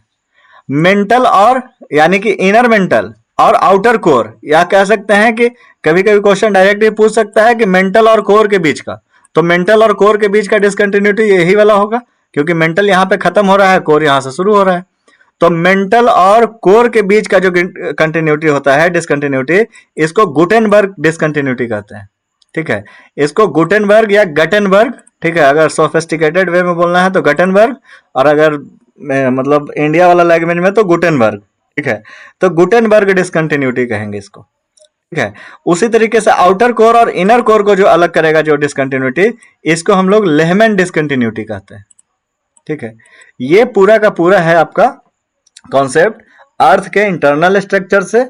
इससे हम मतलब ऐसा आशा करते हैं, ठीक है, कि ये हमारा 99.99% सिलेबस जो है इससे रिलेटेड जो है वो कवर करता है। ठीक है, अगर एक आध परसेंट कहीं रह गया है 0.001% तो उसका नहीं कर सकते हैं, पर इससे ज्यादा जो क्वेश्चन है वो इंटरनल स्ट्रक्चर ऑफ अर्थ से हमको नहीं लगता है कि कोई भी एग्जाम पूछने वाला है। ठीक है, कोई भी का मतलब कोई भी। ठीक है, अब थोड़ा सा इस पे हमको चाहिए रिव्यू कि आपको कैसा लगा। ठीक है, ये जो चल रहा है वो ठीक है, समझाने का तरीका? क्या संजीत जी, हाँ यार, ठीक है? हमरा तो ठीक लगलो लेकिन हार्ड लगलो। हाँ, तो हार्ड तो भाई ऑब्वियस सी बात है, हार्ड तो है ही है। जैसे कि अभी बहुत सारा यही चीज। से हम हाँ, नहीं यही से हम बोले थे उसलिए ना कि उस समय के भारत वाला स्टार्ट करते थे, तनी मुलायम था, नहीं नहीं, समझित सब। मुलायम हार्ड नहीं, पढ़ना है तो भाई पढ़ना है। अभी पढ़ लीजिएगा तो बाद में रिवीजन कीजिएगा, वो आपको याद रहेगा। राजीव जी क्या और कहते हैं? ठीक है, राजीव जी सुनना कुछ कहते ना कहता थे कि कहा थे। आवाज नहीं गया। नहीं, आवाज कहाँ आ रहा है? अभी आया।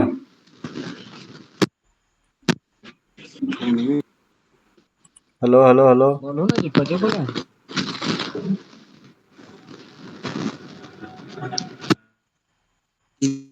का माइकवे खराब हो गया है ईयरफोन वाला। माइक एयरफोन खराब है यार। अच्छा, क्या मतलब ठीक चल रहा है, सही चल रहा है, समझ आ रहा है ना?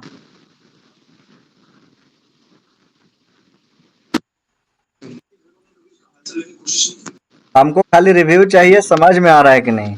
हार्ड है आसान है वो तो बात का चीज है। ठीक है, वो अगर हार्ड भी है तो पढ़ना है, उसमें तो कोई कोताही नहीं हो सकता है। खाली ये होना चाहिए कि जो हम समझा रहे हैं वो समझा पा रहे हैं, आपका समझ में आ रहा है। याद होगा नहीं होगा वो आपका मैटर है, और याद हो जाएगा ये भी हम जान रहे हैं। ठीक है, क्या राजीव जी बोलिए भाई, कुछ तो बोलिए। रिव्यू देवे वाला भैया तो चल गए थे जी। हाँ, उनका रिव्यू तो खराब है यार, मेरा। क्या बोल रहे हैं?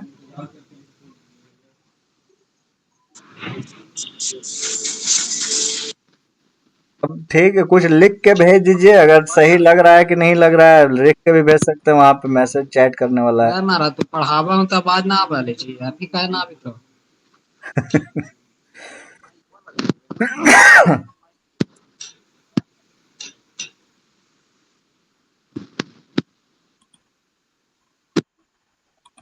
जी, आवाज आ रहा है। हाँ, अभी ठीक आ रहा है, बताइए। अरे ईयरफोन खराब है महाराज, ठीक है, कोई बात इसीलिए बोल रहे हैं। ये नहीं तो वाला आवाज बतिया बोलते हैं सब, मतलब आवाज ठीक आता है। ठीक चल रहा है, ठीक चल रहा है। ठीक है ना? अभी निकाल के बतलाइए। नहीं नहीं, ठीक सही है, समझ में आ रहा है ना, बस हमको खाली यही जानना है कि समझ में आ रहा है कि नहीं। क्या कि कंटेंट तो हम जान रहे हैं, कंटेंट जो लिए हैं वो मतलब एनफ कंटेंट है, उसमें कहीं कोई कमी नहीं है। आप कोई यूपीएससी का कोचिंग से मिला लीजिएगा, वो आपको इससे ज्यादा नहीं देगा। ना तो हमने के यूपीएससी के में मिला।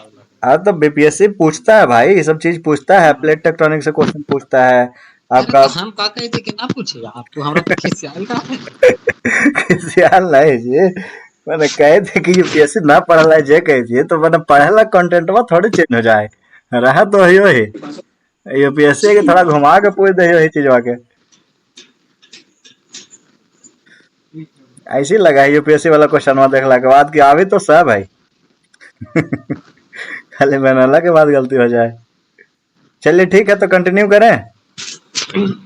करिए।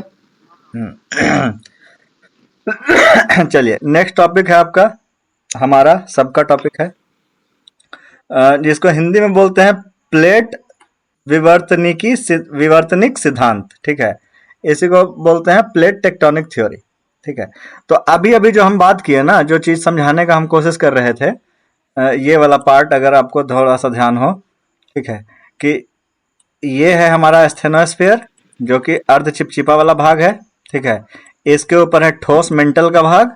ठीक है, और उसके ऊपर है हमारा ओशियानिक क्रस्ट और हमारा कॉन्टिनेंटल क्रस्ट। ठीक है, तो ये जो बात हम बोले कि ये ऊपर वाला जो भाग है, ठीक है, तो इस ओशियानिक क्रस्ट और इस कॉन्टिनेंटल क्रस्ट के बीच में एक डिसकंटिन्यूटी होता है। ठीक है, इस कंटिन्यूटी को बोलते हैं कॉनराड डिसकंटिन्यूटी। ठीक है, ये वाला जो आपका यहाँ से आपका खत्म हो गया है, ये मान के चलिए कि यहाँ से आपका क्रस्ट खत्म हो गया है। ठीक है, यहाँ से आपका मेंटल स्टार्ट हो गया है, लेकिन मेंटल का ये भाग जो है वो ठोस है। तो इसके बीच का जो डिसकंटिन्यूटी होगा इसी को बोलते हैं मोहरविक डिसकंटिन्यूटी, या जिसको हम लोग बोलते हैं मोहर डिसकंटिन्यूटी। ठीक है, और उसके नीचे ठोस वाला भाग है, ये वाला भाग ठोस वाला। ठीक है, और इसके नीचे जो है ये अर्ध चिपचिपा पदार्थ है। इसी के ऊपर जो है ये पूरा भूभाग जो है, पूरा भूखंड जो है वो क्या हो रहा है, तैर रहा है। अगर इसको आप एज्यूम कर रहे हैं ना खाली, तो आपका पूरा प्लेट टेक्टोनिक थ्योरी खत्म हो जाएगा। ठीक है, अगर आप खाली इसको क्या कर रहे हैं, एज्यूम कर रहे हैं कि ये हम क्या कहना चाह रहे हैं। ठीक है, हम कहना ये चाह रहे हैं कि ये वाला जो भाग है नीचे वाला, ये अर्ध चिपचिपा भाग है। ये आपका अर्ध मतलब अर्ध चिपचिपा नहीं, चिपचिपा भाग है जो कि अर्ध लिक्विड फॉर्म में है, अर्ध तरल फॉर्म में है, सेमी लिक्विड फॉर्म में है। इसी के ऊपर ये पूरा भाग जो है, पूरा भूखंड जो है जितना भी बड़ा हो, ठीक है, ये क्या कर रहा है, तैर रहा है इस पे। ठीक है, और यही जो तैर रहा है, तो इस पे कॉन्सेप्ट ये आता है, थ्योरी ये आता है कि पहले क्या रहा होगा कि जब अर्थ का फॉर्मेशन हुआ होगा तो पूरा जो भाग होगा भूपर्पट्टी का, वो सब का सब एक दूसरे से जुड़ा हुआ रहा होगा। ठीक है, मतलब पूरा गोल एक परपट्टी होगा। ठीक है, पूरा जैसे कि आप समझ लीजिए ऐसे कि जैसे संतरा का छिलका जो पूरा का पूरा एक मतलब मुस्त छिलका जो होता है, वो पूरा का पूरा उस तरीके का धरती रहा होगा। ठीक है, लेकिन एस्थेनोस्फीयर जो होता है, अब थोड़ा सा इसको थोड़ा समझ लीजिएगा, और इसके बाद आपको कभी दिक्कत नहीं होगा भूकंप में और आपका ज्वालामुखी में। ठीक है, ये मान के चलिए कि इसके ऊपर पूरा भूपर्पट्टी है, इसके ऊपर पूरा भूपर्पट्टी है। अब हम बात करें नीचे एस्थेनोस्फीयर का, यहाँ पे कुछ लिक्विड वाला भाग है, ये सारा चीज क्या है, लिक्विड वाला भाग है। ठीक है, तो लिक्विड जो है, लिक्विड का प्रॉपर्टी है भाई कि लिक्विड कभी रुक के नहीं रह सकता है। ठीक है, खास करके आप धरती के नीचे अगर लिक्विड है तो हमेशा क्या होगा, मोशन में होगा। ठीक है, तो मोशन में होगा तो मोशन इसका अलग अलग तरीके से चलता है। ठीक है, इसको हम लोग बोलते हैं कन्वेक्शन। ठीक है, इसको हम लोग क्या बोलते हैं, कन्वेक्शन करंट। ठीक है, कन्वेक्शन करंट। ठीक है, कन्वेक्शन करंट क्या होता है, संवहन क्या होता है इसका। ठीक है, तो जो अर्ध चिपचिपा वाला भाग है ये हमेशा मूवमेंट करते रहता है। तो जैसे कोई एक सेक्टर को पकड़ लीजिए, कोई एक मतलब एक छोटा सा भाग को पकड़ लीजिए। ठीक है, कि अगर यहां से यहां तक के भाग को बात करें, यहाँ पे हो सकता है कि इधर से क्या हो रहा होगा, ये इस तरीके से संवहन हो रहा होगा, कन्वेक्शन हो रहा होगा इस डायरेक्शन में। ठीक है, एस्थेनोस्फीयर के नीचे वाला जो भाग है, ठीक है, ये जो आपका अर्ध चिपचिपा वाला भाग है, ये इधर की ओर मूव कर रहा होगा। यहां से जो है ये वाला जो है वो क्या हो रहा होगा, इधर की ओर मूव कर रहा होगा। ठीक है, तो ये क्या करेगा, ये जो इधर की ओर मूव करेगा, ये जो इधर की ओर मूव करेगा, ये कहीं ना कहीं ये वाले प्लेट पे क्या है, दोनों इधर और इधर की ओर क्या करेगा, फोर्स लगाने की कोशिश करेगा। ठीक है, ये जो है इधर की ओर फोर्स लगाने की कोशिश करेगा। तो एक तरीके का मूवमेंट ये होता है। ठीक है, दूसरे तरीके का मूवमेंट क्या है, दूसरे तरीके का मूवमेंट क्या है कि यही वाला जो मूवमेंट है वो इस डायरेक्शन में एक दूसरे के मतलब सामने ना होकर के एक दूसरे के विपरीत हो सकता है, इधर की ओर हो सकता है और इधर की ओर हो सकता है। तो ये जो कन्वेक्शन होगा, जो मैग्मा नीचे होगा, वो या तो वो इधर मूव कर रहा होगा और इधर मूव कर रहा होगा। ठीक है, तो ये दो तरीके का चीज समझना तो आसान है। ठीक है, अब मूवमेंट किसी भी तरीके से हो सकता है। ठीक है, ये दोनों में से किसी भी तरीके से हो सकता है, और कैसे होगा नहीं होगा कोई साइंटिस्ट नहीं बता सकता है, कोई ट्यूटर नहीं बता सकता है, कुछ नहीं बता सकता है। ठीक है, बस हो रहा है। ठीक है, अभी कोई नहीं कह सकता है कि यहाँ पे इस तरीके से काहे मूवमेंट हो रहा है, काहे का मूवमेंट का कोई जवाब नहीं दे सकता है। ठीक है, पानी गिरा दीजिए, आप बोलिए कि इधर काहे ढल रहा है, तो वहां पे आप बता सकते हैं कि इधर ढलान है, लेकिन धरती के अंदर वो इसी डायरेक्शन में काहे मूव कर रहा है, इसका अभी तक कोई लॉजिकल आंसर नहीं है, और अगर है भी तो पीएचडी वगैरह में मिलता होगा, अभी उतना जानने का जरूरत नहीं है। ठीक है, अब देखिए तीसरा जो मूवमेंट होता है वो सामने सामने से या फिर मतलब इसके विपरीत ना हो करके अगल बगल में होता है। ठीक है, ऐसे होता है। एक कन्वेक्शन जो है, हो सकता है कि एक कन्वेक्शन करंट ऐसे करके ये बन रहा होगा, इसमें कन्वेक्शन करंट ऐसे करके बन रहा होगा, और दोनों कन्वेक्शन करंट जो है उसके ऊपर जो प्लेट है, प्लेट पे इधर और इधर की तरफ फोर्स लगा रहा होगा। ठीक है, अब ऑब्वियस सी बात है भाई, देखिए इसी तरल पदार्थ पे ये ऊपर वाला कॉन्टिनेंट टिका हुआ है। मतलब ऊपर वाला ठोस भाग टिका हुआ है। और क्या हो रहा है, नीचे वाला जो तरल पदार्थ है वो मूवमेंट कर रहा है, वो मूव कर रहा है। और जब ये नीचे वाला भाग मूव करेगा, ये इधर की ओर मूव करेगा, तो ऊपर वाले पे ऑब्वियस सी बात है कि इधर की ओर और इधर की ओर एक टेंशन लगेगा, एक फोर्स लगेगा। ठीक है। अगर ये दोनों एक दूसरे के विपरीत मूवमेंट कर रहा है तो ऊपर वाला जो भाग है उस पर ऑब्वियस सी बात है कि इधर इधर की ओर क्या लगेगा, एक फोर्स लग रहा होगा। ठीक है। अब इसी को 3D में अगर समझने का कोशिश कीजिए, ठीक है, यही चीज को 3D में समझिए, तो ये आगे पीछे भी तो मूवमेंट हो सकता है। ठीक है, ये अगल बगल हो गया तो आगे पीछे भी मूवमेंट हो सकता है। अब मैक्सिमम यही 3 तरीके का कन्वेक्शन जो है वो हमारा मैग्मा के साथ होता है। ठीक है, यही 3 तरीके का कन्वेक्शन होता है, इसी 3 तरीके का मूवमेंट होता है। और यही 3 तरीके के मूवमेंट से, ठीक है, अब ये जो नीचे मूवमेंट हो रहा है ना, इसी से साइंटिस्ट लोग ये दिमाग लगाया, ठीक है, कि पहले लोगों को लगता था कि नीचे का जो भूपर पट्टी है वो सब आपस में क्या है, एकदम मिला हुआ है, एकदम जुड़ा हुआ है। जैसे केले, अभी जो छिलका का बात किए थे, आपका संतरा का छिलका का बात किए थे, तो शुरू में लोगों को यही लगता था, साइंटिस्ट को यही लगता था कि ये पूरा का पूरा जो है वो एक पूरा का पूरा छिलका है। ठीक है, जो कि भूपर पट्टी का निर्माण करता है। लेकिन बहुत बाद में लोगों को पता चला कि ये जो भाग है वो पूरा इंटैक्ट नहीं है, पूरा एक तरीके से जुड़ा हुआ नहीं है, वो बीच बीच में क्या है, टूटा टूटा हुआ है। ठीक है, और यही जो टूटा हुआ है, यही जो आपस में टूट जाता है, और टूटने का कारण क्या होता है कि कन्वेक्शन करंट होता है। ठीक है, मैग्मा का जो मूवमेंट होता है वही एक फोर्स लगाते रहता है, बराबर फोर्स लगा रहा है, हजारों साल से, लाखों साल से, करोड़ों साल से कह लीजिए, जब से पृथ्वी बना है तब से फोर्स लगा रहा है। ऑब्वियस सी बात है कि वियर एंड टियर होगा, टूटे फूटेगा। ठीक है, वही टूटने फूटने के साथ ये जो 7 गो मुख्य प्लेट में, मतलब ये बदल गया है, 7 गो बड़ा बड़ा प्लेट टूटा है उससे। ठीक है, और बड़ा बड़ा प्लेट टूटने के पीछे रीजन यही है कि या तो कन्वर्जेंट बाउंड्री बनाएगा, डाइवर्जेंट बाउंड्री बनाएगा, या ट्रांसफॉर्म बाउंड्री बनाएगा। अब ये कौन सा बला है, तो कन्वर्जेंट का मतलब, ठीक है, अभिसारित, दोनों एक दूसरे के तरफ आ रहा है। डाइवर्जेंट मतलब दोनों एक दूसरे के विपरीत जा रहा है। और ट्रांसफॉर्म मतलब दोनों एक दूसरे के अगल बगल जा रहा है। ठीक है, यही 3 तरीके का मूवमेंट धरती के नीचे होगा, और वही जो धरती के नीचे का जो मूवमेंट होगा वही हमको क्या करेगा, कॉन्टिनेंट को मूव करने का कोशिश करेगा।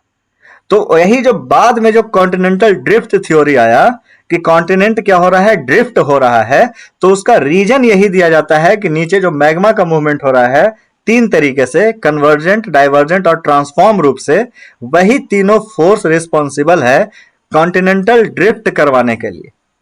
ठीक है, और इसका कुछ कुछ साक्ष्य भी है। ठीक है, बहुत सारा प्रूफ भी है हमारे पास। जैसे सोमालियन प्लेट जो है, अभी मेडागास्कर के बगल में अगर आप देखिएगा, साउथ अफ्रीका, अफ्रीकन कॉन्टिनेंट में, तो सोमालियन कॉन्टिनेंट में एक बहुत बड़ा दरार पड़ते जा रहा है। हर साल कुछ सेंटीमीटर का दूरी बनाते जाता है वो। ठीक है, और वो जो है वो इसीलिए हो रहा है कि जो अफ्रीकन प्लेट है वो इधर वाला मेडागास्कर वाला जो है, इधर वाला एरिया, ठीक है, उस ओशियनिक प्लेट से क्या हो रहा है, टूटते जा रहा है। और टूटने का रीजन यही है कि वहां पे कैसा बाउंड्री बन रहा है, अब चूंकि ये अलग होते जा रहा है, तो अलग होते जा रहा है तो क्या होता है, ये कैसा बाउंड्री बनाएगा, डाइवर्जेंट बाउंड्री वहां पे बना रहा है। एक प्लेट इधर की ओर जा रहा है, एक प्लेट इधर की ओर आ रहा है। जैसे जैसे प्लेट इधर की ओर जाएगा, इधर इधर जाएगा, मैग्मा यहाँ पे आकर के इसको बीच में क्या करता रहेगा, फिल करता रहेगा। मैग्मा इधर क्या करता रहेगा, भरता रहेगा। ठीक है, अब चूंकि ऑब्वियस सी बात है, अगर आप समझ रहे हैं तो ठीक समझ रहे हैं कि अगर ये डाइवर्जेंट बाउंड्री रहेगा तो यहाँ भूकंप आने का, ज्वालामुखी फटने का संभावना क्या रहेगा, ज्यादा रहेगा। ठीक है, डाइवर्जेंट बाउंड्री है, यहाँ पे भूकंप, ज्वालामुखी आने का संभावना क्या रहेगा, ज्यादा रहेगा, वहां पे ज्वालामुखी फट सकता है। ठीक है, तो ये मूवमेंट होता है जिसके वजह से कॉन्टिनेंटल प्लेट या कॉन्टिनेंटल ड्रिफ्ट थ्योरी का आपका शुरुआत होता है। ठीक है, तो इसका सिद्धांत की अगर बात करें, प्लेट टेक्टोनिक्स की बात करें, ठीक है, प्लेट टेक्टोनिक थ्योरी की अगर सिद्धांत की बात करें, तो सबसे पहले प्लेट टेक्टोनिक्स शब्द का इस्तेमाल किया था तुजो विल्सन, जिसका नाम था, 1960 में किया था। बीपीएससी का मूड खराब हो जाता है तो कभी कभी ऐसा क्वेश्चन पूछ देता है। ठीक है, मूड ठीक रहेगा तो अच्छा क्वेश्चन पूछेगा, ये सब नहीं पूछेगा। मैकेंजी और पार्कर नाम के 2 वैज्ञानिक थे जिन्होंने इसका प्लेट टेक्टोनिक थ्योरी का सिद्धांत दिया था। ठीक है, डब्ल्यू जे मॉर्गन एक साइंटिस्ट हुए, जियो साइंटिस्ट, 1968 में। इसने सिद्धांतों को रेखांकित किया और संशोधित किया। ठीक है, ये जो सिद्धांत दिया गया था मैकेंजी पार्कर के द्वारा, इसमें कुछ फॉल्ट रहा होगा। ठीक है, वो क्या सिद्धांत था उतना डीप जानने की जरूरत नहीं है, हम लोग पीएचडी नहीं कर रहे हैं, हम लोग पीजी भी नहीं कर रहे हैं ज्योग्राफी में। ठीक है, अन्य सिद्धांत की अगर बात करें तो महाद्वीपीय बहाव का सिद्धांत, कॉन्टिनेंटल ड्रिफ्ट थ्योरी, संवहन धारा का सिद्धांत जिसका की अभी बात किए, और समुद्र तल फैलाव का सिद्धांत जिसका अभी बात किए कि समुद्र तल जो है वो लगातार क्या हो रहा है, फैल रहा है। ठीक है, जो डाइवर्ज होगा तो वो उस चीज का भी अभी और बात करेंगे। ठीक है, इसका भी और बात करेंगे। ठीक है, समुद्री तल फैलाव का साक्ष्य। ठीक है, यानी कि अब देखिए अब क्या होता है, ये वाला जो तीनों ये दिया गया था, पहले बहुत क्वेश्चन पूछा था इससे। ठीक है, पहले जो है कॉन्टिनेंटल ड्रिफ्ट थ्योरी से जब ये थ्योरी दिया गया था, ये तो बहुत पहले ही दिया गया था, तो इससे बहुत ज्यादा क्वेश्चन मेंस में पूछा जाता था कि कौन कौन सा ऐसा साक्ष्य है जिससे कॉन्टिनेंटल ड्रिफ्ट थ्योरी जो है वो प्रूफ होता है कि ये सही में सही रहा होगा। तो अभी देखिए यहाँ पे क्या होता है कि कुछ कुछ साक्ष्य मिलता है, जैसे कि अगर आप वर्ल्ड का मैप देखिएगा, वर्ल्ड मैप, हाँ ये जो मैप देखिए आप, ठीक है, ये जो हम मैप देख रहे हैं वर्ल्ड का, इसमें आप अगर इसको गौर से देखने का कोशिश कीजिएगा, आपको लगेगा कि ये वाला जो भाग है, ये वाला भाग इसी में से टूटा है। ई वाला के ले जाके यहाँ रीजनिंग बना देंगे तो ई जाकर के यहाँ सेट हो जाएगा। ठीक है, तो सबसे पहला तो इसका शेप देता है। ठीक है, कि इसका शेप जो है, जैसे इंडिया वाला का शेप देखिए, ये जो गुजरात वाला जो शेपवा है, इधर से क्या हो रहा है, लग रहा है कि इसी में से तो ये वाला निकल गया है। ठीक है, ये नीचे वाला शेप देखिएगा तो लगेगा कि ऑस्ट्रेलिया इसी से तो निकला है, ऐसे ही वाला। ठीक है, आप ये वाला शेप अगर देखने का कोशिश कीजिएगा, ये वाला पूरा भाग, तो आपको लगेगा इसमें सेट हो जाएगा। ठीक है, सबसे पहला तो इसका भौगोलिक बनावट इसका एक प्रूफ है। ठीक है, कि जैसे साउथ अमेरिका जो है वो अफ्रीका के क्या रहता है, लगता है कॉम्प्लीमेंटली लगता है। ठीक है, ये पहला साक्ष्य हो गया। दूसरा साक्ष्य क्या हो गया कि यहाँ पे कुछ ऐसे प्रजातियां पाई जाती हैं। ठीक है, ऐसी प्रजातियां जो कि समुद्र में तैर नहीं सकती हैं। ठीक है, और वो सेम प्रजाति जो है साउथ अफ्रीका के इस पार्ट में पाई जाती है। ठीक है, तो अगर कोई प्रजाति इस पार्ट में पाया जा रहा है और वो प्रजाति समुद्र में तैर नहीं सकता है और वो यहाँ भी पाया जा रहा है, इससे एक अंदाजा लगाया जा सकता है कि ये भाग आपस में क्या रहा होगा, कभी ना कभी साथ में रहा होगा। ठीक है, यानी कि यहाँ से एक चीज और प्रूफ हो जाता है कि ये जो दोनों भाग जो है वो कभी ना कभी आपस में क्या रहा होगा, साथ में रहा होगा। तो उतार कर मन लग जाए था। ठीक है, ठीक है, देखिए ये चीज है इस तरीके से। दूसरा इसका ये हो गया। तीसरा है कुछ तरीके के रॉक्स का पाया जाना। ठीक है, मतलब कि यहाँ पे जो रॉक्स पाया जा रहा है इस एरिया में, वैसा ही सेम रॉक जो है वो इधर यूरोप में पाया जाता है। ठीक है, यानी कि साउथ अफ्रीका में जो रॉक पाया जा रहा है, इसी का सेम रॉक अगर यहाँ पाया जा रहा है, मतलब ये दोनों भाग जो है वो कहीं ना कहीं कभी ना कभी साथ में रहा होगा। ठीक है, ये कुछ कुछ फैक्ट्स है। हाँ हेलो,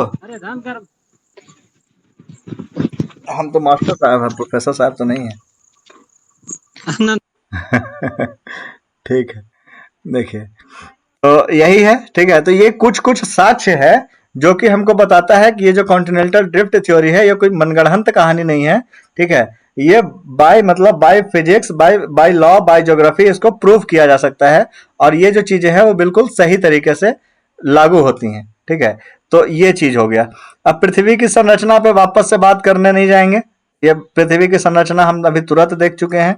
ठीक है, अब देखिए एनर्जी का सोर्स जो कहता है, जो नीचे से संवहन होता है, जो पृथ्वी के अंदर जो एनर्जी मिलता है, ठीक है, उसका दो ही चीज है कि जब पृथ्वी का बना होगा, जब भी पृथ्वी बना होगा, ठीक है, तो उस समय क्या होगा, ठीक है, ये जो पिघली हुई अर्ध तरल चॉकलेट जैसी जो अवस्था है, ठीक है, आपका वो तो एक तरीके से वो कन्वेक्शन का काम करेगी, चूंकि गर्म है। ठीक है, तो गर्म है तो जो गर्म वस्तु होगा वो ऊपर की ओर आना चाहेगा, वो ऑटोमेटिक क्या लगाएगा, फोर्स लगाएगा, और साथ ही साथ कुछ मतलब ऐसे फोर्सेस हैं, कुछ ऐसी मतलब रिएक्शंस हैं जो कि जब पृथ्वी बना था, ठीक है, उस समय कुछ रेडियो एक्टिव मटेरियल थे, ठीक है, जो कि पृथ्वी में अभी भी मौजूद हैं।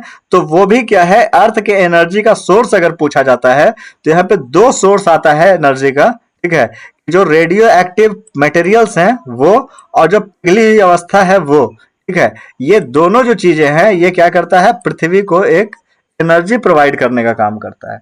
जो पृथ्वी के अंदर जितने भी मूवमेंट हो रहे हैं वो कहीं ना कहीं इसी एनर्जी से आता है, क्योंकि एनर्जी जो है वो हमेशा कंजर्व रहता है, ऑब्वियस सी बात है, ठीक है।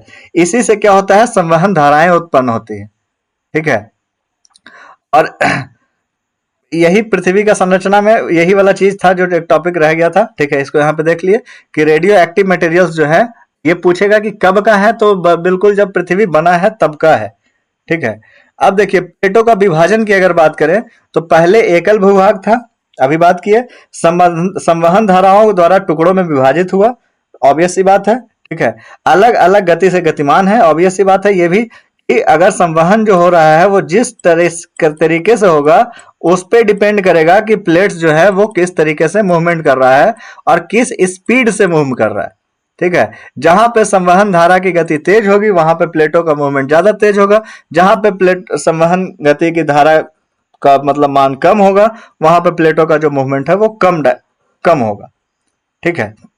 अब देखिए प्रमुख प्लेटों की अगर बात करें, ठीक है, तो मेजर प्लेट्स में यही हमारा उत्तरी अमेरिकन प्लेट, दक्षिणी अमेरिकन प्लेट, यूरेशियन प्लेट, अफ्रीकी plate, Atlantic, Indo Australian plate और प्रशांत प्लेट, ठीक है।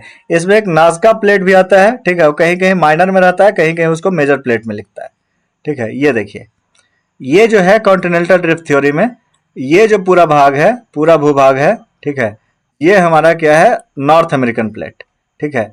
ये जो पूरा भाग है ये क्या है, साउथ अमेरिकन प्लेट। ये पूरा जो भाग है ये देखिए, ठीक है, ये हमारा है अफ्रीकन प्लेट। ये पूरा है ऑस्ट्रेलियन प्लेट, ठीक है, ये पूरा का पूरा है ऑस्ट्रेलियन प्लेट। ये इस तरीके से ऊपर से देखिएगा तो ये पूरा का पूरा यूरेशियन प्लेट है, ये पूरा का पूरा यूरेशियन प्लेट है। और ये वाला जो बच गया यहाँ से, ये वाला जो चीज बच गया इसको हम लोग कहते हैं पैसिफिक प्लेट। ये जो बीच वाला भाग बच गया इसको देखने के लिए इस पे समझिए, ठीक है, कि ये वाला जो चीज है, ठीक है, ये आपका ऑस्ट्रेलिया यहाँ पे हो गया और साउथ अमेरिका यहाँ पे हो गया। इसके बीच में अगर ये देखिएगा तो ये है हमारा पैसिफिक प्लेट, ये जो है हमारा पैसिफिक प्लेट। यही जो है ये 7 मुख्य प्लेट में क्या हुआ है, पूरा पृथ्वी जो है वो डिवाइडेड हुआ है। किसके द्वारा, वही संवहन धाराओं के द्वारा। और अभी जो बात कर रहे थे तो यहाँ पे देखिए अब चूंकि क्या है ना कि इतना दिनों से इस पे स्टडी हो रहा है तो हमको ये चीज समझ में आ गया कि कहाँ पे कौन सा प्लेट किधर की ओर मूव कर रहा है। तो अगर आप ये पैसिफिक प्लेट में देखिएगा तो ये जापान वाला एरिया है, ये देखिए ये जापान वाला एरिया है, ठीक है। ये वाला पूरा एरिया ये जो है ये जापान वाला है। ये अलास्का वाला एरिया है, अलास्का, ये अमेरिका वाला पार्ट है। अगर यहाँ पे अगर हम देखें इस पैसिफिक प्लेट की अगर बात करें तो ये वाला प्लेट देखिए ये इधर से इसको इधर पुश कर रहा है, यूरेशियन प्लेट, और पैसिफिक प्लेट जो है वो इसको इधर से क्या कर रहा है, पुश कर रहा है इधर। अब देखिए ये जब इधर पुश हो रहा है यानी कि ये वाला प्लेट इधर की ओर जा रहा होगा, ठीक है, और यहाँ पे प्लेट जो है वो कहाँ जा रहा है, इधर की ओर जा रहा है। ये प्लेट जो है वो इधर की ओर मूव हो रहा है, ठीक है। यानी ये जो पूरा का पूरा अफ्रीकन प्लेट जिसको हम बोल रहे थे, सॉरी साउथ अमेरिकन प्लेट बोल रहे थे, ये पूरा का पूरा साउथ अमेरिकन प्लेट इधर की ओर मूव कर रहा है। और पैसिफिक वाला जो है वो किधर मूव कर रहा है, इधर मूव कर रहा है, ठीक है। सॉरी यहाँ पे थोड़ा सा मिस्टेक हो गया गलती से, ठीक है। पूरा साउथ अमेरिका वाला प्लेट नहीं, ठीक है। नाज़का प्लेट जो है वो इधर की ओर मूव कर रहा है, ठीक है। लेकिन साउथ अमेरिकन प्लेट की बात करें तो ये इधर की ओर मूव कर रहा है। साउथ अमेरिकन प्लेट जो है ये अफ्रीकन प्लेट के साथ डाइवर्जेंट बाउंड्री बना रहा है, देखिए ये इस तरीके से इधर मूव कर रहा है, ठीक है। अब देखिए यहाँ पे ये थोड़ा सा इंटरेस्टिंग फैक्ट है, बहुत इंपॉर्टेंट है, ठीक है, जिससे कि एक दिमाग का चक्षु खुलने वाला बात है, ठीक है। अब देखिए यहाँ पे अगर हम साउथ अमेरिकन प्लेट को देख रहे हैं ये इधर मूवमेंट है, अफ्रीकन प्लेट का मूवमेंट इधर है, यूरेशियन प्लेट का मूवमेंट इधर है, ठीक है, और हमारा ये नॉर्थ अमेरिकन प्लेट का मूवमेंट यहाँ इधर है। अगर बीच में हम देखें तो यहीं पे हमको अटलांटिक महासागर देखने के लिए मिलता है, ये पूरा एरिया, ठीक है, ये वाला पूरा एरिया यहाँ से, ठीक है, ये अफ्रीका का पूरा कॉन्टिनेंट है, और बीच में जो ये वाला भाग है जहां हम मतलब बात करें अगर ठेठ में तो बुकड़ रहे हैं, ठीक है, ये पूरा का पूरा भाग जो है अटलांटिक का भाग है। अटलांटिक दो भाग में बटा हुआ है, ठीक है, नॉर्थ अटलांटिक और साउथ अटलांटिक। अब इसमें अगर देखा जाए तो देखिए ये क्या बन रहा है, ये प्लेट डाइवर्जेंट बाउंड्री बना रहा है। यहाँ पे संवहन की धाराएं इधर जा रही है, यहाँ इधर जा रही है, साउथ अमेरिकन प्लेट इधर जा रही है, अफ्रीकन प्लेट इधर जा रही है। तो यहां से बिल्कुल उठा करके अगर आप यहाँ पे देखना शुरू कीजिएगा ऐसे करके, ठीक है, पूरा अटलांटिक महासागर में नीचे अगर धरती में जाकर के देखेगा तो यहाँ पे बहुत सारा छोटा छोटा पहाड़ नुमा स्ट्रक्चर बना हुआ है। क्यों बना हुआ है? क्योंकि इधर से ये मूव करता है, इधर से ये मूव करता है, नीचे से लावा आता है, बीच को भर देता है, फिर यहाँ पे लावा आता है, बीच को भर देता है।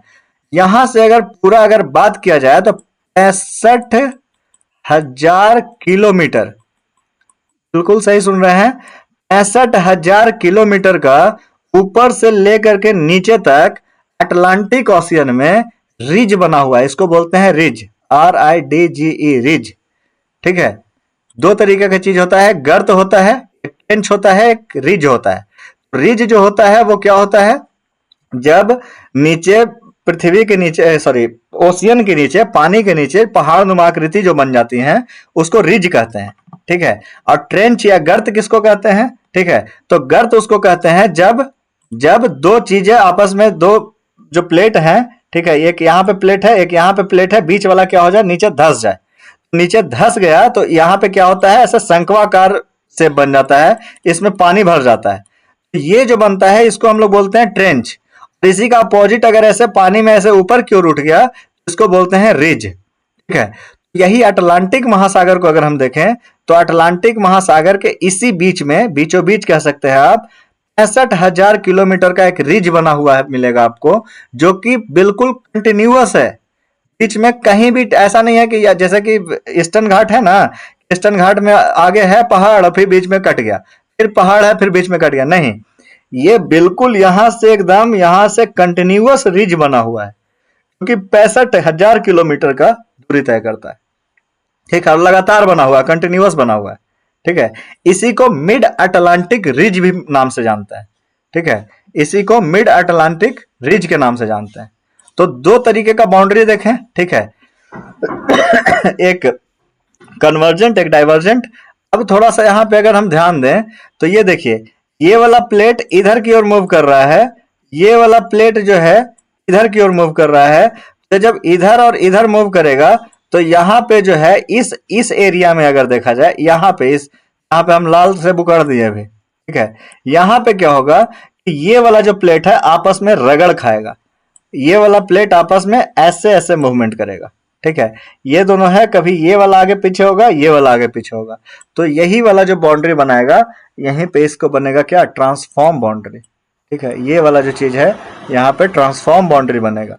तो जो सबसे भयावह जो भूकंप आता है, जो सबसे खतरनाक टाइप का भूकंप आता है, वो इस टाइप का बाउंड्री जहां पे ट्रांसफॉर्म बाउंड्री रहता है, वहां पे जो भूकंप आता है उसका जो रिक्टर स्केल पे मेजर रहता है वो सबसे ज्यादा रहता है, ठीक है। बहुत बड़ा टाइप वाला भूकंप आता है, ठीक है, इस मतलब इस तरीके का जो डाइवर्जेंट ट्रांसफॉर्म बाउंड्री जहां पे होता है, ठीक है। अब इसी चीज को क्या किया है, यहाँ पे कुछ इंपॉर्टेंट प्लेट्स का बात है, 7 गो मेजर प्लेट, और यही प्लेट्स जो है वापस आपस में क्या करता है, थोड़ा थोड़ा फिर कहीं कहीं फॉल्ट आ जाता है, मतलब वो पूरी तरीके से नहीं टूटता है लेकिन बीच में कहीं पे क्रैक आ गया, ठीक है, बीच में इस तरीके का कहीं पे क्रैक आ गया, ठीक है। तो उस तरीके का क्रैक आ जाता है तो उसको हम लोग फिर छोटे छोटे भाग में, वो क्रैक भाग में फिर क्या हो जाता है, बीच बीच में टूटना लगता है, तो उसको फिर हम लोग माइनर प्लेट्स बोल देते हैं। और ऐसे ऐसे लगभग 22 हैं, ठीक है, 22 माइनर प्लेट्स हैं, और संख्या ज्यादा भी हो सकता है, इतना कोई इंपॉर्टेंट डाटा नहीं है, ठीक है। उसमें कुछ Caribbean plate, Philippine plate, Caroline plate, Nazca plate, ये सारा चीज जो है वो माइनर प्लेट का इसमें आ जाता है, ठीक है। अब देखिए इसमें कंडीशन, ठीक है, अब देखिए इसमें कंडीशन क्या होता है। तो इसमें 3 तरीके का कंडीशन हम लोग देखें, ठीक है, 3 तरीके के कंडीशन से एक नया कॉन्सेप्ट जनरेट होता है, ठीक है। ये 3 तरीके का तरीका देखें हम लोग, कन्वर्जेंट, डाइवर्जेंट और ट्रांसफॉर्म, ठीक है। तो अगर डाइवर्जेंट है, ठीक है, एक दूसरे से दूर जा रहा है, तब तो कोई दिक्कत ही नहीं है, ठीक है। एक दूसरे से दूर अगर जा रहा है तब तो कोई दिक्कत ही नहीं है। वो एक दूसरे से दूर जाएगा, बीच में मैग्मा भरेगा, और मैग्मा भरेगा तो वहां पे क्या होगा, वहां पे नया मिट्टी भरेगा, नया मैग्मा भरेगा, नया तरह का रिज वगैरह का फॉर्मेशन होगा, माउंटेन्स वगैरह का फॉर्मेशन होगा, अगर उस तरीके का चीज हो रहा है तो। लेकिन अगर दो प्लेट आपस में क्या हो रहा है, टकरा रहा है, अगर दो प्लेट्स आपस में क्या हो रहे हैं, टकरा रहे हैं, तो टकराने के क्रम में तीन तरीके का कंडीशन बनता है, ठीक है, तीन तरीके का कंडीशन बनता है, ठीक है। अब देखिए तीन तरीके का कंडीशन कैसे बनेगा। अगर मान के चलिए कि इस तरीके से मूवमेंट हो रहा है दो प्लेट्स का, और यहां पे ओशियनिक प्लेट है, ठीक है, ये ओशियनिक प्लेट है और ये कॉन्टिनेंटल प्लेट है, ठीक है, ये कॉन्टिनेंटल प्लेट है। यहां पे जो प्लेट है इस पे कोई कॉन्टिनेंट है, और ये जो टकरा रहा है जिस प्लेट से, यहां पे ओशियन है, ठीक है, समुद्री प्लेट है। अभी हम लोग देखे थे कि समुद्री प्लेट जो होता है इसका डेंसिटी क्या होगा, ज्यादा होगा, डेंसिटी क्या होगा, ज्यादा होगा एज कंपेयर टू किससे, कॉन्टिनेंट से, ठीक है। जब किसी दो वस्तु को आप टकराइएगा, एक का डेंसिटी ज्यादा है या मास ज्यादा है, ठीक है, डेंसिटी ज्यादा है तो क्या होगा, मास ज्यादा होगा।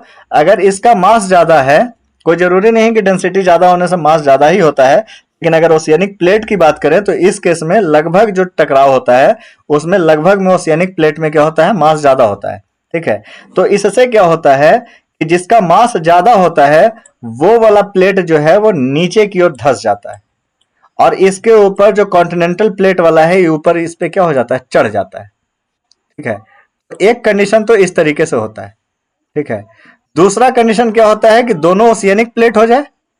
अगर दोनों ओशियनिक प्लेट हो जाए तो दोनों, अगर ओशियनिक प्लेट हो जाएगा, याद रखिए, अगर दोनों ओशियनिक हो जाएगा, अगर दोनों ओशियनिक प्लेट है, दोनों आपस में क्या हो रहा है, टकरा रहा है, तो जिसका मास ज्यादा होगा, इन दोनों में से जिसका मास ज्यादा होगा वो नीचे धंस जाएगा, और जिसका मास कम होगा वो ऊपर आ जाएगा, ठीक है। ये दूसरा तरीका का बाउंड्री बना, ठीक है। अब तीसरा टाइप का क्या होता है कि अगर दोनों कॉन्टिनेंटल प्लेट है, ठीक है, ये भी कॉन्टिनेंटल प्लेट है, ये भी कॉन्टिनेंटल प्लेट है, ठीक है। अगर ये दोनों आपस में टकरा रहे हैं तो क्या होता है, ये दोनों ऊपर उठ जाते हैं, ये दोनों क्या हो जाता है, ऊपर की ओर उठ जाता है। अब ये इंटरेस्टिंग बात है, ठीक है। तो इस तरीके से क्या होता है, माउंटेन का फॉर्मेशन हो जाता है। तो इंडियन वाला जो प्लेट है, इंडियन प्लेट जो है, इंडियन कॉन्टिनेंटल प्लेट जब यूरेशियन कॉन्टिनेंटल प्लेट के साथ टकराया था, ठीक है, तो हिमालय का फॉर्मेशन हुआ था।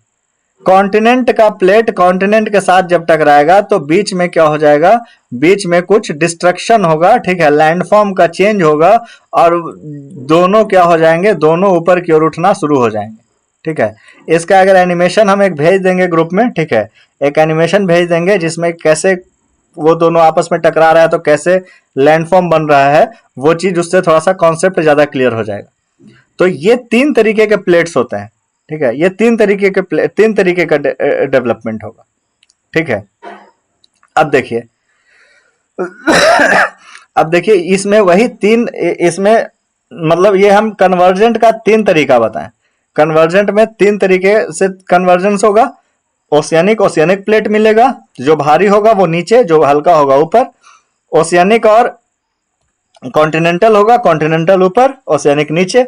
और अगर कॉन्टिनेंटल टकराता है तो दो हल्का चीज आपस में टकराएगा तो दोनों क्या हो जाएगा, ऊपर उठ जाएगा, ठीक है। तो ऊपर उठने से क्या हो जाता है, उससे जो है वो बहुत ऊंचे ऊंचे पर्वत का निर्माण होता है। यही रीजन है कि जब दो कॉन्टिनेंटल प्लेट आपस में टकराया था, ठीक है, इंडियन प्लेट और आपका यूरेशियन प्लेट, और उसी का रीजन है कि आज जो हिमालय है उसका ऊंचाई विश्व में सबसे ज्यादा आपको देखने के लिए मिलता है। बाकी जो भी प्लेट्स हैं, बाकी भी क्या है, वो भी टकराने से बनी है। जैसे एंडीज वगैरह आप देख लीजिए, ठीक है, एंडीज, रॉकीज माउंटेन, ठीक है। एक बार देख ही लीजिए, इसका मैप शायद हम लेके आए हैं, हाँ ये देखिए, ठीक है, ये देखिए, ये रॉकीज माउंटेन जो है, इधर ओशियनिक प्लेट है और ये कॉन्टिनेंटल प्लेट है, इसके टकराने से ये रॉकीज माउंटेन बना है, ठीक है। और इस टाइप का माउंटेन जब फॉर्म होता है, इस टाइप का जब माउंटेन फॉर्म होता है तो इसको हम लोग फोल्ड माउंटेन बोलते हैं, याद रखिएगा। ठीक है, इसी को क्या बोलते हैं? Fold mountain. ठीक है, फोल्ड से बना हुआ माउंटेन। तो ये देखिए एक हिमालय है यहाँ पे, हिमालय इंडियन प्लेट और यूरेशियन प्लेट के टकराने से बना। एक यहाँ पे यूराल माउंटेन है। ठीक है, आपका रसिया और यूरोप के बीच बाउंड्री शेयर करता है, बाउंड्री बनाता है एक तरीके से। ठीक है, ये यूराल माउंटेन कहलाता है। ठीक है, यहाँ पे आल्प्स माउंटेन जो है वो भी क्या है? वो भी आपका दो प्लेट्स के टकराने से बना हुआ माउंटेन है, आल्प्स माउंटेन। उसी तरीके से एंडीज माउंटेन है। ठीक है, एंडीज माउंटेनियर्स रेंज है सब। ठीक है, तो ये जो है इधर से प्लेट, इधर से क्या हुआ, ये आपका पैसिफिक वाला जो है प्लेट जो है आपका नॉर्थ साउथ अमेरिकन प्लेट से टकराया, तो इससे क्या हुआ, एक उठा हुआ भाग कॉन्टिनेंट का बन गया, कॉन्टिनेंट पे उठा हुआ भाग बन गया। ये एंडीज माउंटेन फॉर्म किया।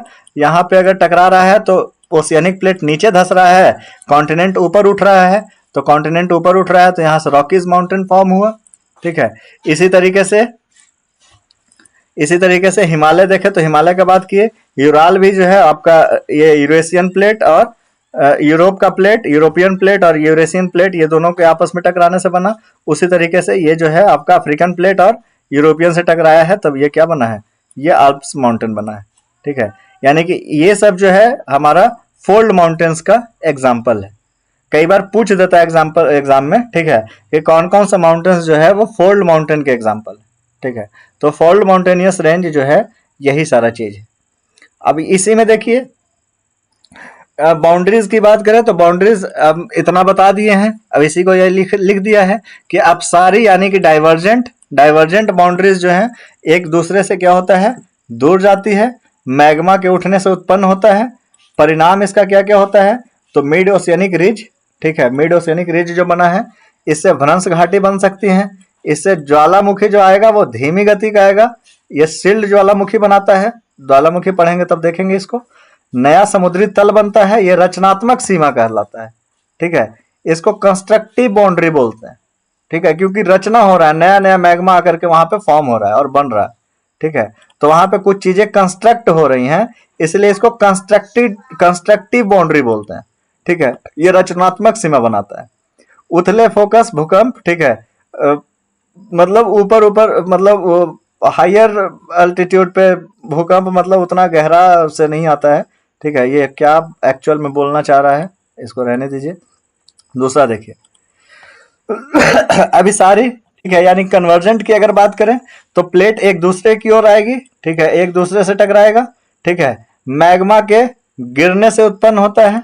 ठीक है, मैग्मा अगर गिरने से कहने का मतलब, जैसे देखिए मैग्मा के गिरने का कहने का मतलब है कि जैसे यहां से जमीन के नीचे का जो बात कर रहे थे कि ऐसे मैग्मा का मूवमेंट हो रहा है, ऐसे मैग्मा का मूवमेंट हो रहा है, तो जब ये दोनों इस तरीके से मूव करेगा, नीचे की ओर मूव करेगा, तभी ना ये दोनों आपस में प्लेट जो है वो आपस में इधर इधर मूव करेगा। तो यही कहना चाह रहा है कि मैग्मा के गिरने से मूव होता है, और ये वाला जो है मैग्मा के उठने से मूव होता है। मतलब कि ये जो मूवमेंट है मैग्मा का धरती के अंदर ऐसे हो रहा होगा, तो ये जो है बाउंड्री प्लेट जो है इधर इधर मूव कर रहा होगा। ठीक है, तो इसीलिए बोला उसको कि उठने से हो रहा है और ये गिरने से हो रहा है। ठीक है, अच्छा, इसका परिणाम क्या क्या हो सकता है कि इससे मोड़दार पर्वत या फोल्ड माउंटेन्स बनेगा। ठीक है, उदाहरण के लिए हिमालय है, इससे ज्वालामुखी विस्फोट होगा। ठीक है, ज्वालामुखी विस्फोट, इससे कंपोजिट या स्ट्रेटो टाइप वोल्केनो का निर्माण होगा। ये देखेंगे अभी जस्ट आएंगे तो, ये इसको अभी रखेंगे हम लोग। ये जब वोल्केनो पढ़ेंगे तो वोल्केनो में ये वाला चीज पढ़ेंगे। ठीक है, इससे ओशियनिक ट्रेंचेस बनेंगे। ठीक है, गर्त बनेंगे। ठीक है, अब चूंकि ऑब्वियस सी बात है, यहाँ से ओशियनिक प्लेट नीचे जा रहा है। ठीक है, और ये वाला भाग ऊपर उठ रहा है, तो इसमें क्या, यहाँ पे क्या हो जाता है? ट्रेंच का फॉर्मेशन हो जाता है। ये गड्ढा ऐसे वी शेप बना देता है, यहाँ पे वी शेप बना देता है। ठीक है, तो यहाँ पे ट्रेंच का निर्माण होता है। ठीक है, और यही रीजन है। आप अगर मैक्सिमम ट्रेंच देखिएगा कि ट्रेंच सबसे बड़ा ट्रेंच जो बनता है वो कहाँ पे बनता है, तो इस फिगर में देख सकते हैं। ठीक है, ये हमारा पैसिफिक है। ठीक है, ये हमारा पैसिफिक है। ठीक है, यहीं पे तो पैसिफिक में ही तो क्या बनाता है, आपका ऑस्ट्रेलिया के बगल में बनता है। ठीक है, यहाँ पे है,